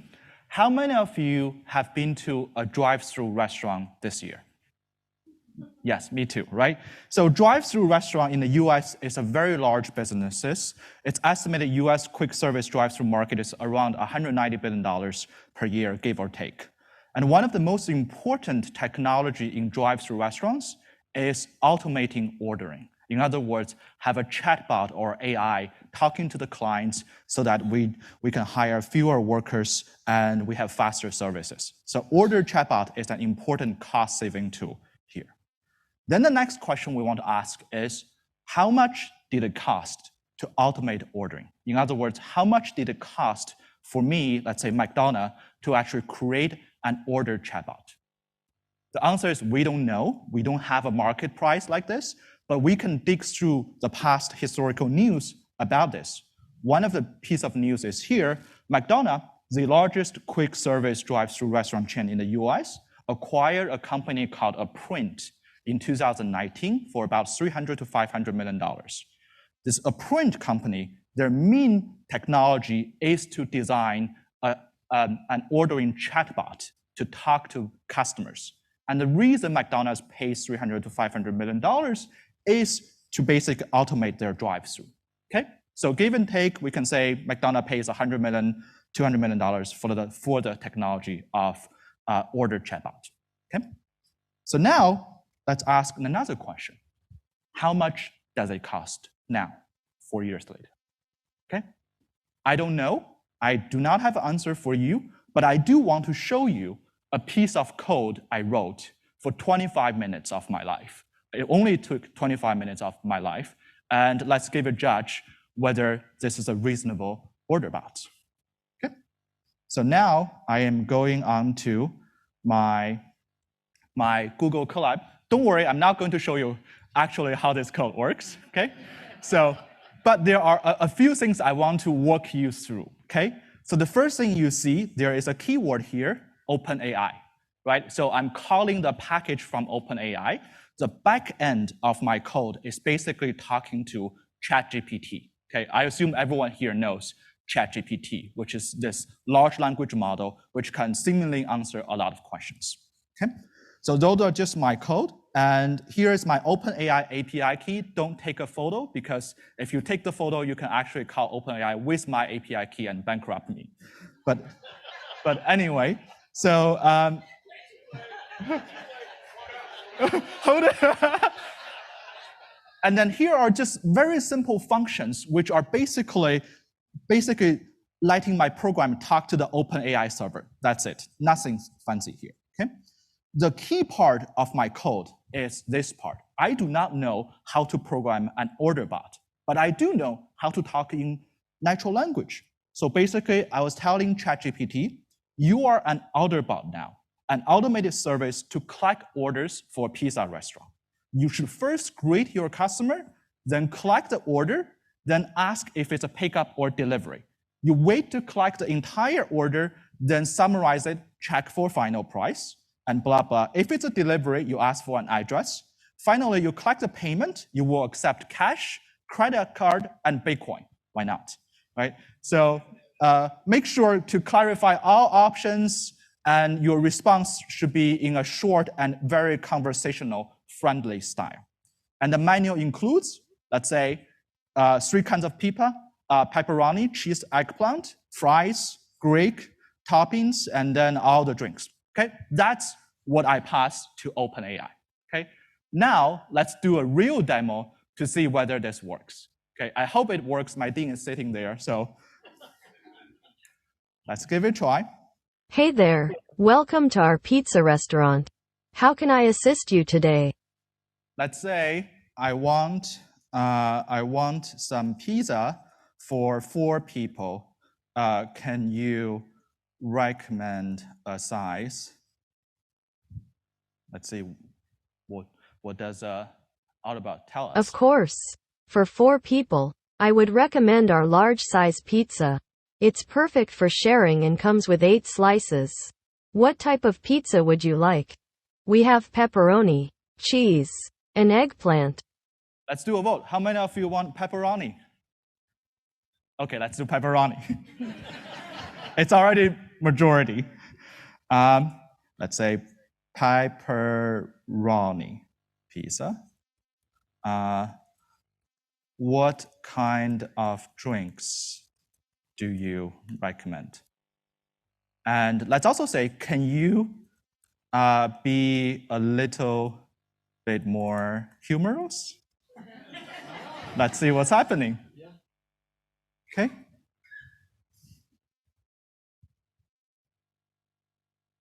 Great choice with the pepperoni pizza.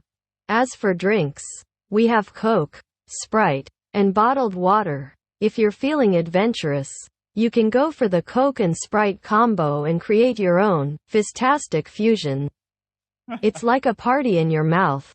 Or if you prefer to keep it cool and refreshing, our bottled water is always a solid choice. What tickles your taste buds? What tickles your taste bud? Let's say Coke, and let's see whether it remembers our conversation. How many Cokes should I order for my party? It should remember we have a party of 4 people. We'll see whether it works. I'm not sure it's OpenAI technology, right? So. Ah, the classic Coke. Well, it depends on how thirsty your party is. I'd say a good rule of thumb is to have at least 1 Coke per person. So for your party of 4, I'd recommend getting 4 Cokes. But hey, if you're all big Coke fans or just really thirsty, you can always go for a few extra. Can't go wrong with having some extra fizz. Exactly. Okay, that's it. 4 Cokes and the pizza. I want it delivered. Okay, let's say what it wants to say. Perfect. So, just to confirm, you'd like 4 Cokes and a pepperoni pizza delivered, right? Could you please provide me with your delivery address? Yes, let's say Arlene Business School, Washington University. And then let's quiz our Outerbot. You know that Arlene Business School is a top business school, right? Let's see what does the Outerbot say. Absolutely. Olin Business School at Washington University is indeed renowned for its excellence in business education. We'll make sure to deliver your order promptly to such a prestigious location. Thank you for choosing us. Is there anything else you'd like to add to your order? No, that's it. Can we pay by crypto? So let's see whether it understands Bitcoin is a type of cryptocurrency. Can we pay by crypto?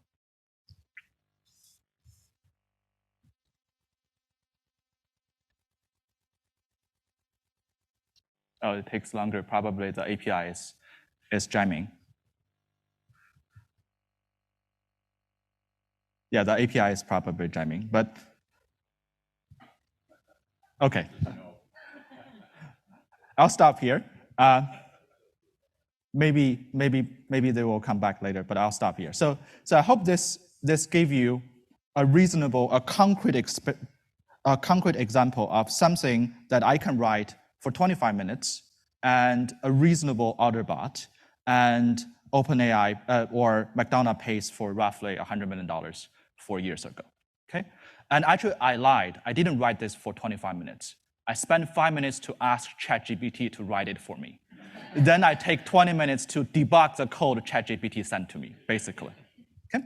So this leads to my final point. I've been to the industry of software for about 20 years, starting from Google. And the way I think about this industry is the following. From 1970s to 2020, we are in software 1.0. This is a time and period where software is eating the world, is taking a lot of market shares, but in this period, software is written by humans. And starting from 2020 to the future, we really see a singularity point where software now are written by the AI and by the data. And I call this software 2.0. The last sentence I would say, the old saying is software eats the world. Now, I hope you can see data and AI are eating softwares. And by association and transition, data and AI could be eating the world in the future. And that's it. Thank you.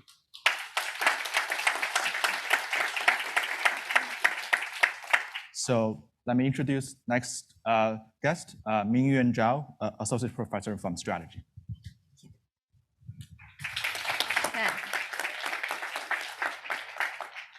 Well, in comparison, can you hear me all right? In comparison, my slide is going to be a lot more boring because it's made by human. So I teach corporate strategy, and I got this question a lot. Like, we already studied the strategy. Why do we need a course for those multi-locational, multinational, multi-unit, multi-business firms? And they play the same type of game. And of course, my answer is no. Otherwise, how do I justify my course, right?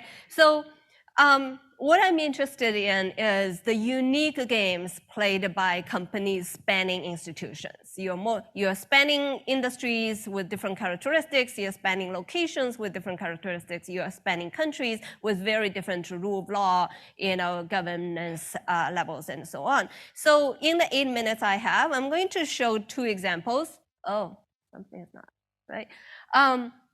One is, why do companies ever do R&D in countries with weak IP protection, right? If what you create is going to be copied the next day by your neighbor, why do companies still bother to do R&D there? So it looks counterintuitive, not when you consider that as a multi-locational, multinational company.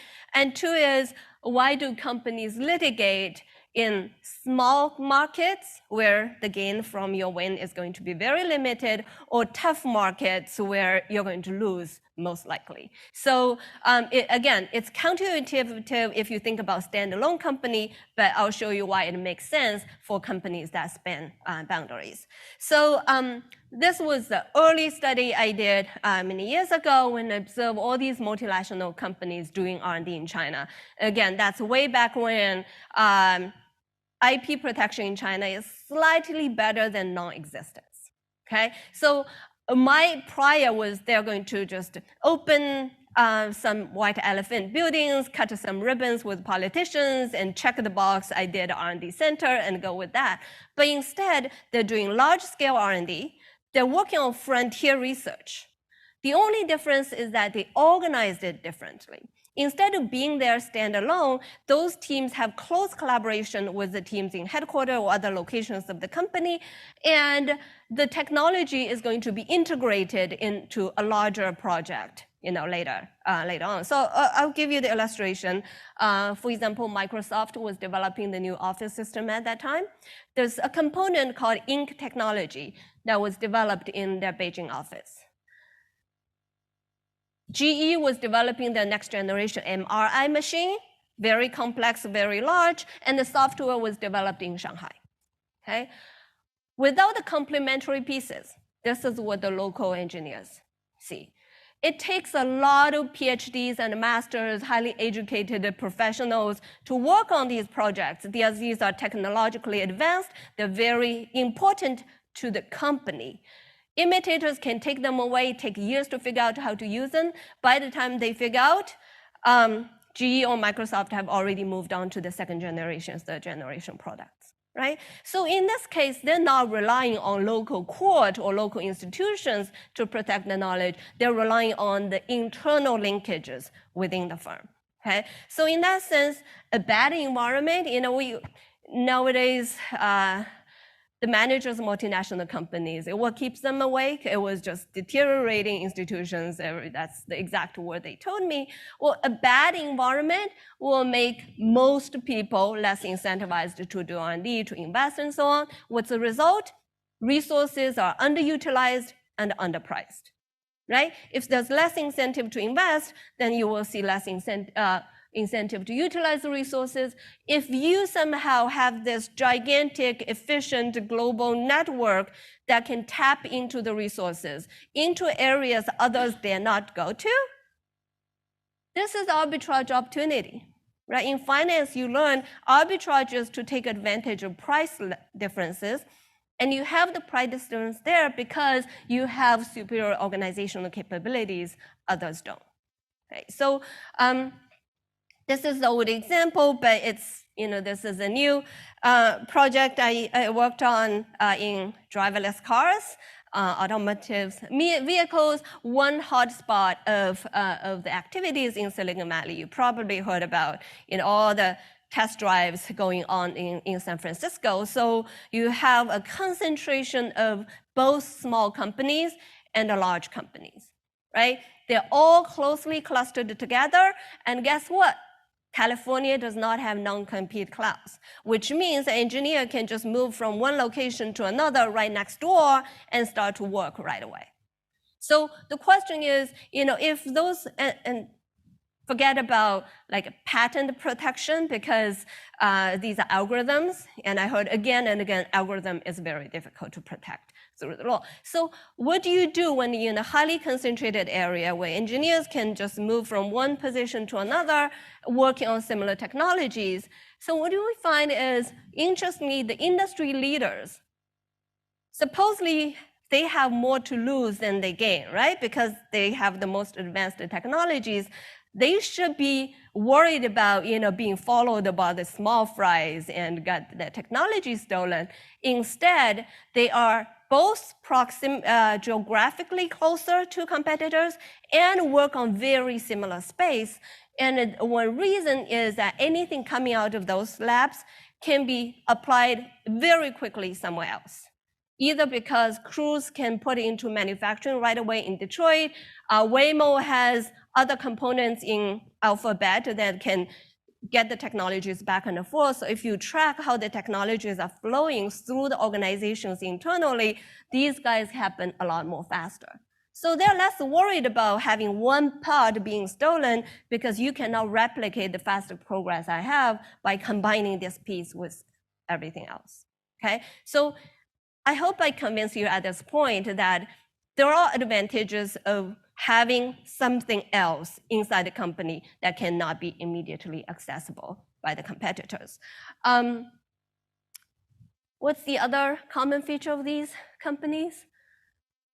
They sue a lot.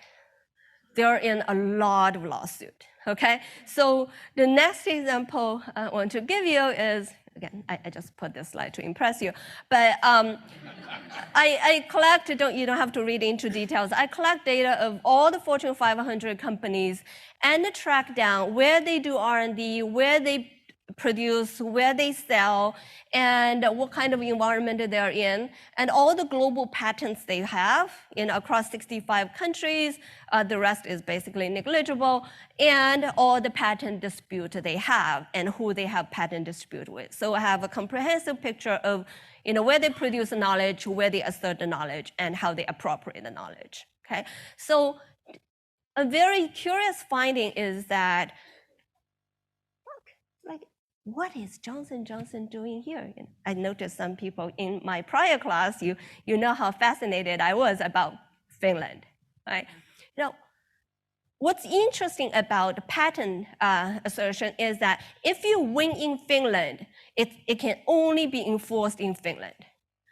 No police in other country is going to chase after your competitors just because you have a win in Finland. This is about sovereignty. This is legal boundary is by country. So if you win Finland, a big deal. You're protected in Finland.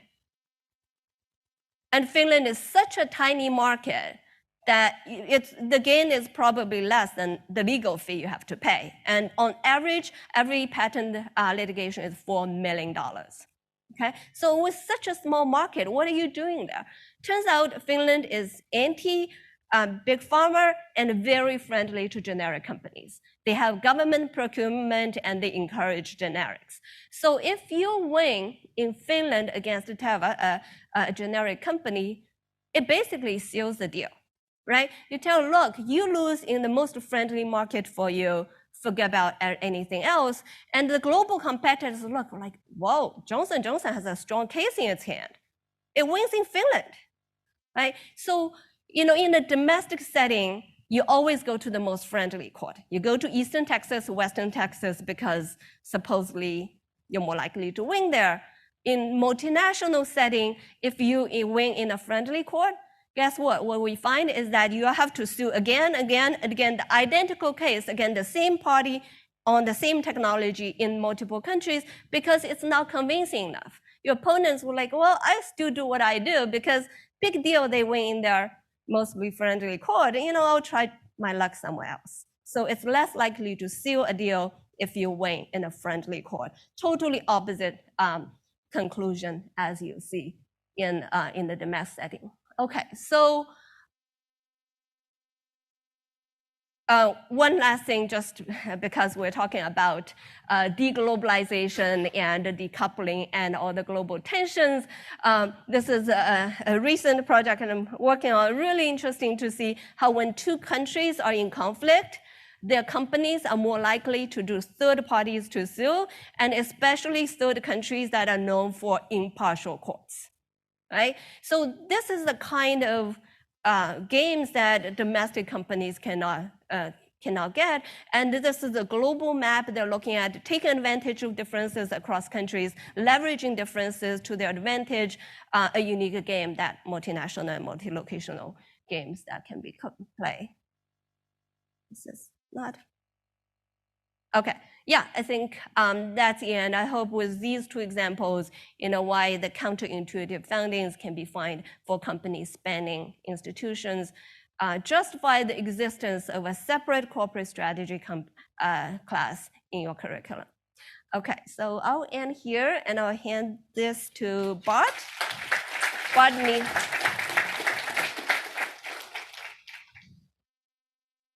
Sorry, where's my... Yeah, it's not... There we go. So welcome, everybody. It's nice to see all of you. I realized I've been teaching EMBA for 27 years, and so I know most of you. You get better with age. I get worse with age. And when I was thinking about what I wanted to talk to you guys about today, one thing that obviously kept coming back to is AI, and we've had Dennis did an awesome job of telling us how powerful and demonstrating how powerful that would be.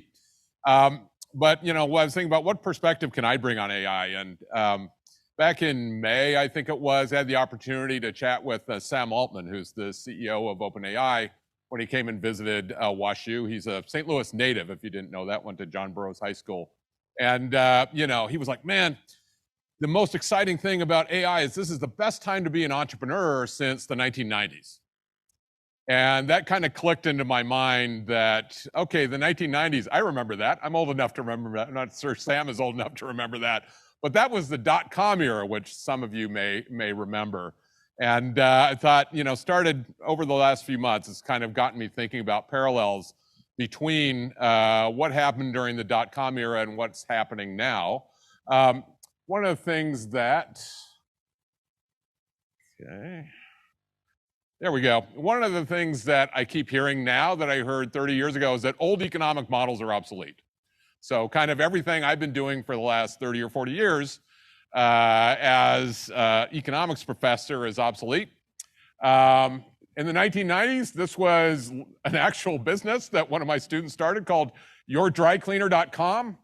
And it's revolutionizing the dry cleaning experience. And I'm like, that's a dumb business. I mean, what is doing it? It's like, no, it's dry cleaning on the internet. I'm like, no, but what? You know, no, it's dry cleaning on the internet. You don't get it, you're an idiot. And then guy went bankrupt, so. Now, I literally I'm like, yourdrycleaner.ai. Maybe they got Dennis to do this. Revolutionizing your dry cleaning experience. It's AI-empowered dry cleaning. You guys laugh. I had somebody pitch me last week on an AI-powered, basically, mechanism to fold your laundry. So do you need to have an automatic laundry folder? That would be pretty nice, but there was then a 10-minute discussion with my students that apparently the AI does a bad job of distinguishing socks from underwear or something. And anyway, you kind of wonder, are we back to the 1990s of pets.com and so forth? Is it just something that people aren't focusing on the pain, as you guys know how much I love pain, particularly the pain of making this go forward, you know, and as opposed to the solution. And I think that's one thing, one parallel I really see is that, you know, kind of solution in search of a problem ideas failed during the dot-com bubble, ones that focused on the internet or the technology as opposed to focusing on the problem. And you guys who've taken my class, you know how big I am on focusing on the problem and then finding a problem that real people face that you can solve. And as I've been thinking a lot more about it, in entrepreneurship, we think a lot about it, is it the jockey or the horse? But to me, I realize it's really the pain in the customer is the problem, and that we need to focus, using AI and so forth, is we need to focus on that. And in my research, what I've spent the last 30 years trying to understand is, who are the entrepreneurs that are able to do that and be successful, okay?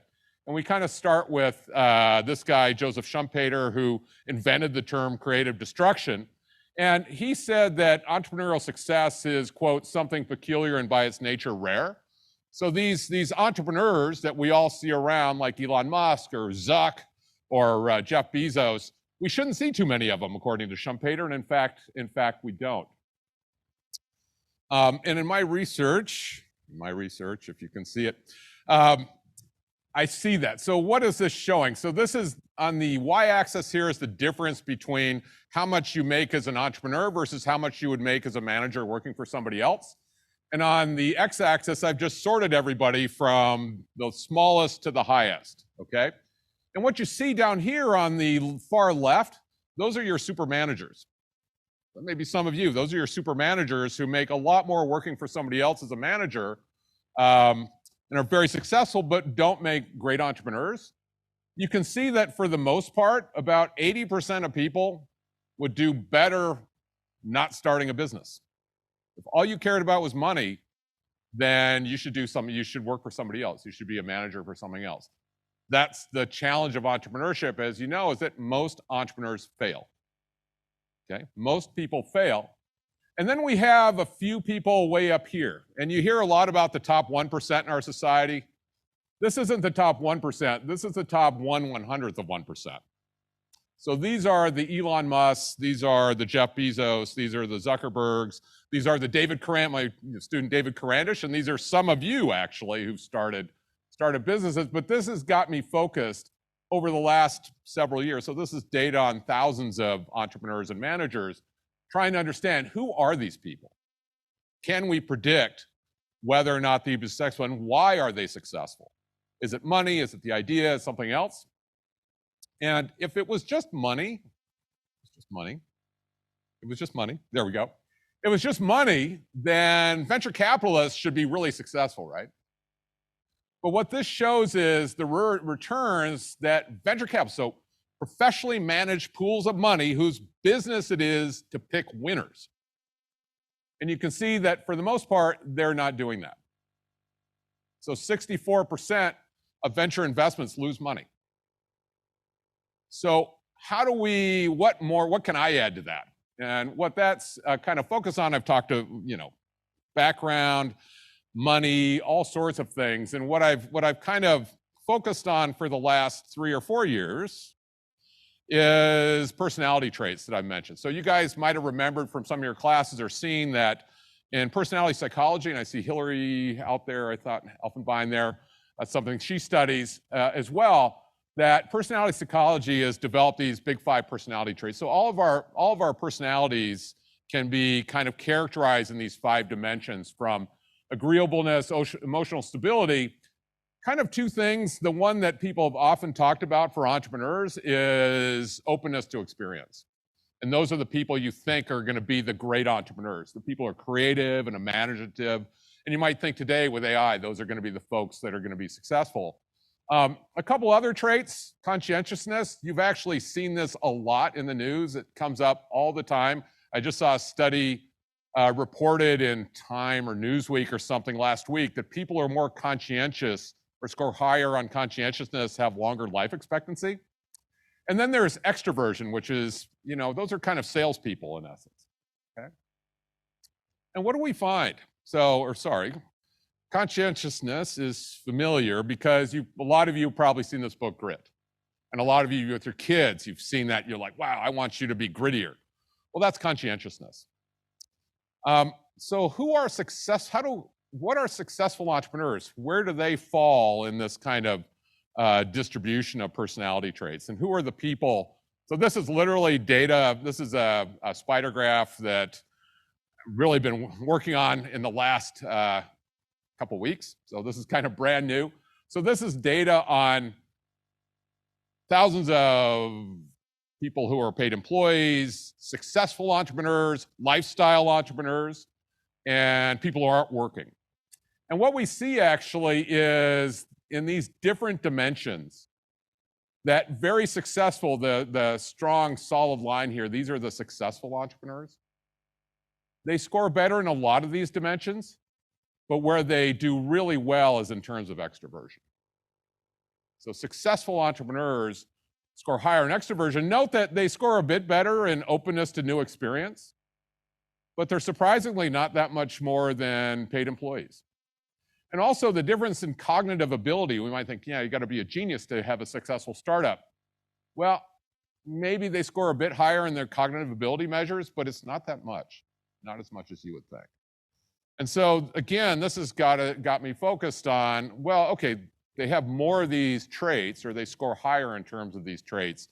Does that actually pay off as an entrepreneur? And this is what we see. So conscientiousness, the reason why this gets, grit and all that kind of stuff, that's a great trait to have if you're a manager for somebody else. So people who are score high in conscientiousness, make great managers, operators, and so forth. What matters the most for successful entrepreneurs, those people, that dot I had way on that, are people who score high in extroversion. There's a huge return to extroversion in entrepreneurship. And that's why successful entrepreneurs tend to score higher in that dimension. Look at openness. These are the folks that start businesses that fail. These are the folks that come to you with, hey, I got an AI, but it's so cool, Bart. And you're like, I don't quite see the pain that it solves. No, you don't understand. They're enamored and really excited about the technology, but those are exactly the businesses that don't do very well. And as an angel investor, those are the people I don't want to invest in. And so I always come back. Does anybody know who this guy is? Steve Wozniak, right? Co-founder of Apple. He developed a lot of the Apple II technology. He's when I was an undergrad at Berkeley, he was going back to school at Berkeley. He wanted to give Apple away.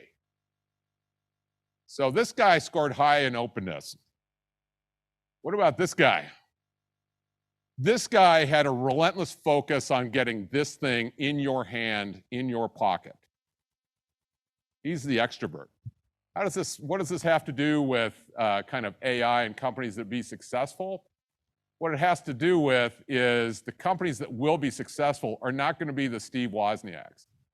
It's going to be the entrepreneurs that focus on getting you to change your behavior and try their new product, right? What we know is people hate to change. You've heard me, if you've taken my classes, you've heard me. People hate to change. And the goal of an entrepreneur is to convince you to change your behavior and try something new. People who are extroverted, that's their focus. So successful entrepreneurs are relentlessly focused on their customers, not the technology. So Dennis, your next chatbot, I want you to be relentlessly focused on the customers, but thank you guys so much, and I think we're going to take some questions now. Wow, great session, you all. Thank you for your insights. Folks, let's give another round of applause for the great. Okay, now it's time for your questions. If you've got a question, raise your hand. One of our great events team members will bring a mic. It'd be nice if you tell us your name and your EMBA class, because we have decades of wisdom in the room. Sir? Hey, Krishna, EMBA 38. So what happens when you sue in Finland, you lose? Oh. That work? Yeah. So very good question. Most likely they will lose, and that's why by going into Finland, it shows confidence itself. So I tell you one place that a company will never lose, Samsung in Korea. In my data, like all the 1 million observations, if you sue Samsung in Korea, good luck, right? But I think when a Japanese shop bring the case to Korea against the Samsung. And the moment that does, the global cases just get settled. Okay, so this is a signaling, the econ professor talk about signal, right? If it's a tough market and you go there, a signal to the world, I have a strong case, don't mess up with me. Yeah, but not everyone should go to Finland or sue Samsung in Korea. Yeah. Thank you. Next question. So, disclaimer, entrepreneur, and spent a bit of time with machine learning in health data and life sciences. I would respectfully say, particularly in those spaces, generative AI is not quite, the realities don't match the hype curve. Why? One, the proprietary data sets / LLMs, and two, the ethical considerations that constrain the deployment of the technology today. And my question is, with all that aside, what do you think, how do we move forward so that we can apply industries that have, and I'll use this term lightly, a shit ton of problems with that particular technology? Yeah, I'll take the question probably. So I think this is a great question. I actually talked with a couple of entrepreneurs who actually work with generative AI with hospitals. I just came back from Stanford.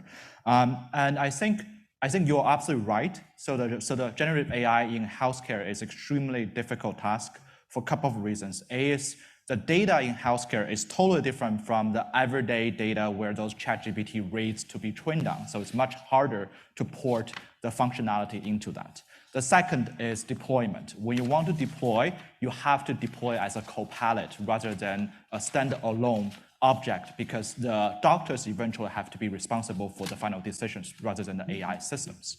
So given that, there are still a lot of people working on this, and I think the hope there would be some of the following. A is when we have more, so I see across the world in Stanford hospitals, in let's say hospitals in Boston, a lot of them trying to gather more data and training their own large language models specifically suitable for healthcare.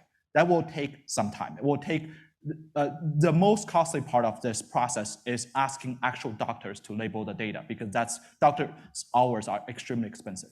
That will take probably another half a year, 1 year to finish, but I'm hopeful the capability of large language models in terms of, let's say, prescriptions or let's say diagnosis would actually catching up in the next couple of months or years. The second, which is AI cannot take the lead in terms of this high-stake processes, which I fully agree. That's why I think the only viable path I see right now is to do Copilot.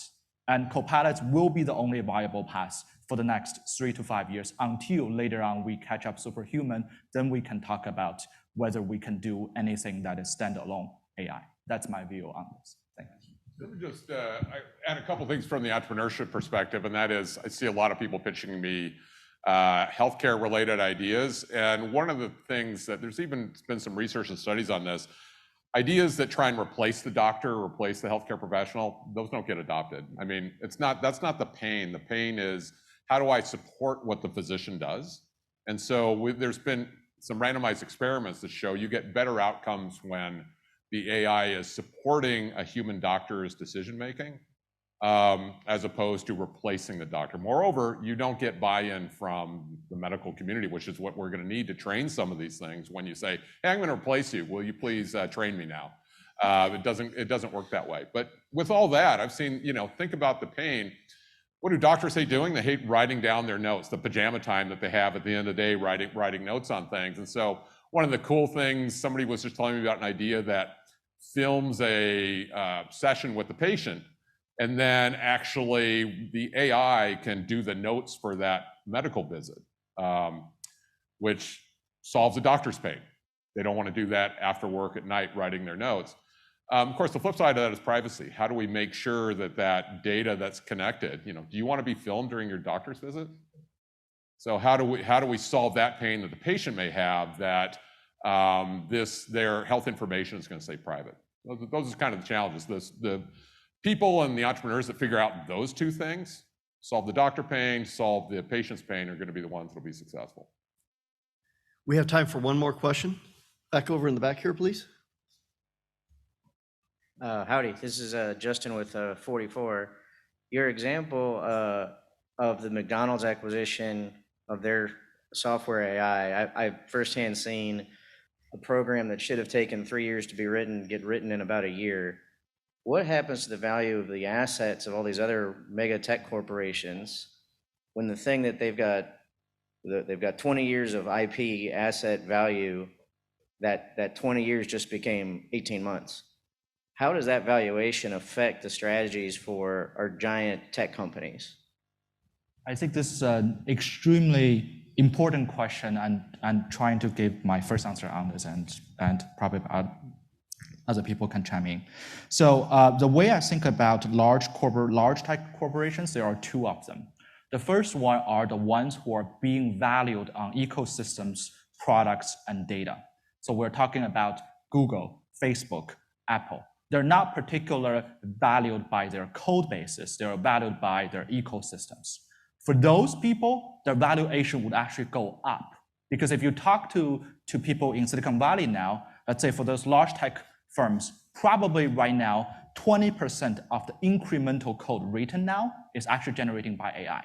It reduces their cost, it increases their profitability. But also there's some other firms which their valuation is created based on not the ecosystems, but based on the complexity of the softwares. For example, there are companies which tries to solve, let's say, for each vertical of SaaS company, providing a complex software to do, let's say, accounting for gym, accounting for school, accounting for supermarket. Those companies, I think their valuation, as you hypothesized, would probably be decreased a lot because there will be a lot of entrepreneurs who actually come out saying, okay, I can actually do this with AI for about 3 months and I'll charge you $0 for the first 3 years. So I think we need to make a distinction between those two kinds of companies. One of them, their valuation would actually increase. The other kinds will decrease as you anticipate. Real quick, because we're at lunch. No, I'll just be loud. Dr. Ham, can Bill Reed, number 36, open introvert. Can extroversion be taught? Charisma, can it be taught, or is it genetic? Yeah, so, and Hillary can chime in too. A lot of the research shows that these traits are pretty set by the time you're in your mid-20s. So they can be modified when somebody's still an adolescent. There's a lot of evidence that shows like cognitive ability is pretty set, kind of pretty much when you're born. But it also shows that these personality traits and so forth are things that are actually more important for your life success than your pure cognitive ability, and they are things that can be improved. But typically, once you're in your early to mid-20s, at least most of the research shows, they may evolve over time with age, but they really can't be modified. So as a consequence, what you do, if you're a Steve Wozniak, you co-found Apple with Steve Jobs, right? So that's how, even if you're an open introvert, partner with somebody who's a disagreeable extrovert, like Steve Jobs. I forgot about that point. That's about the most disagreeable extrovert you can imagine. Great, thank you. Ladies and gentlemen, another round of applause for the author.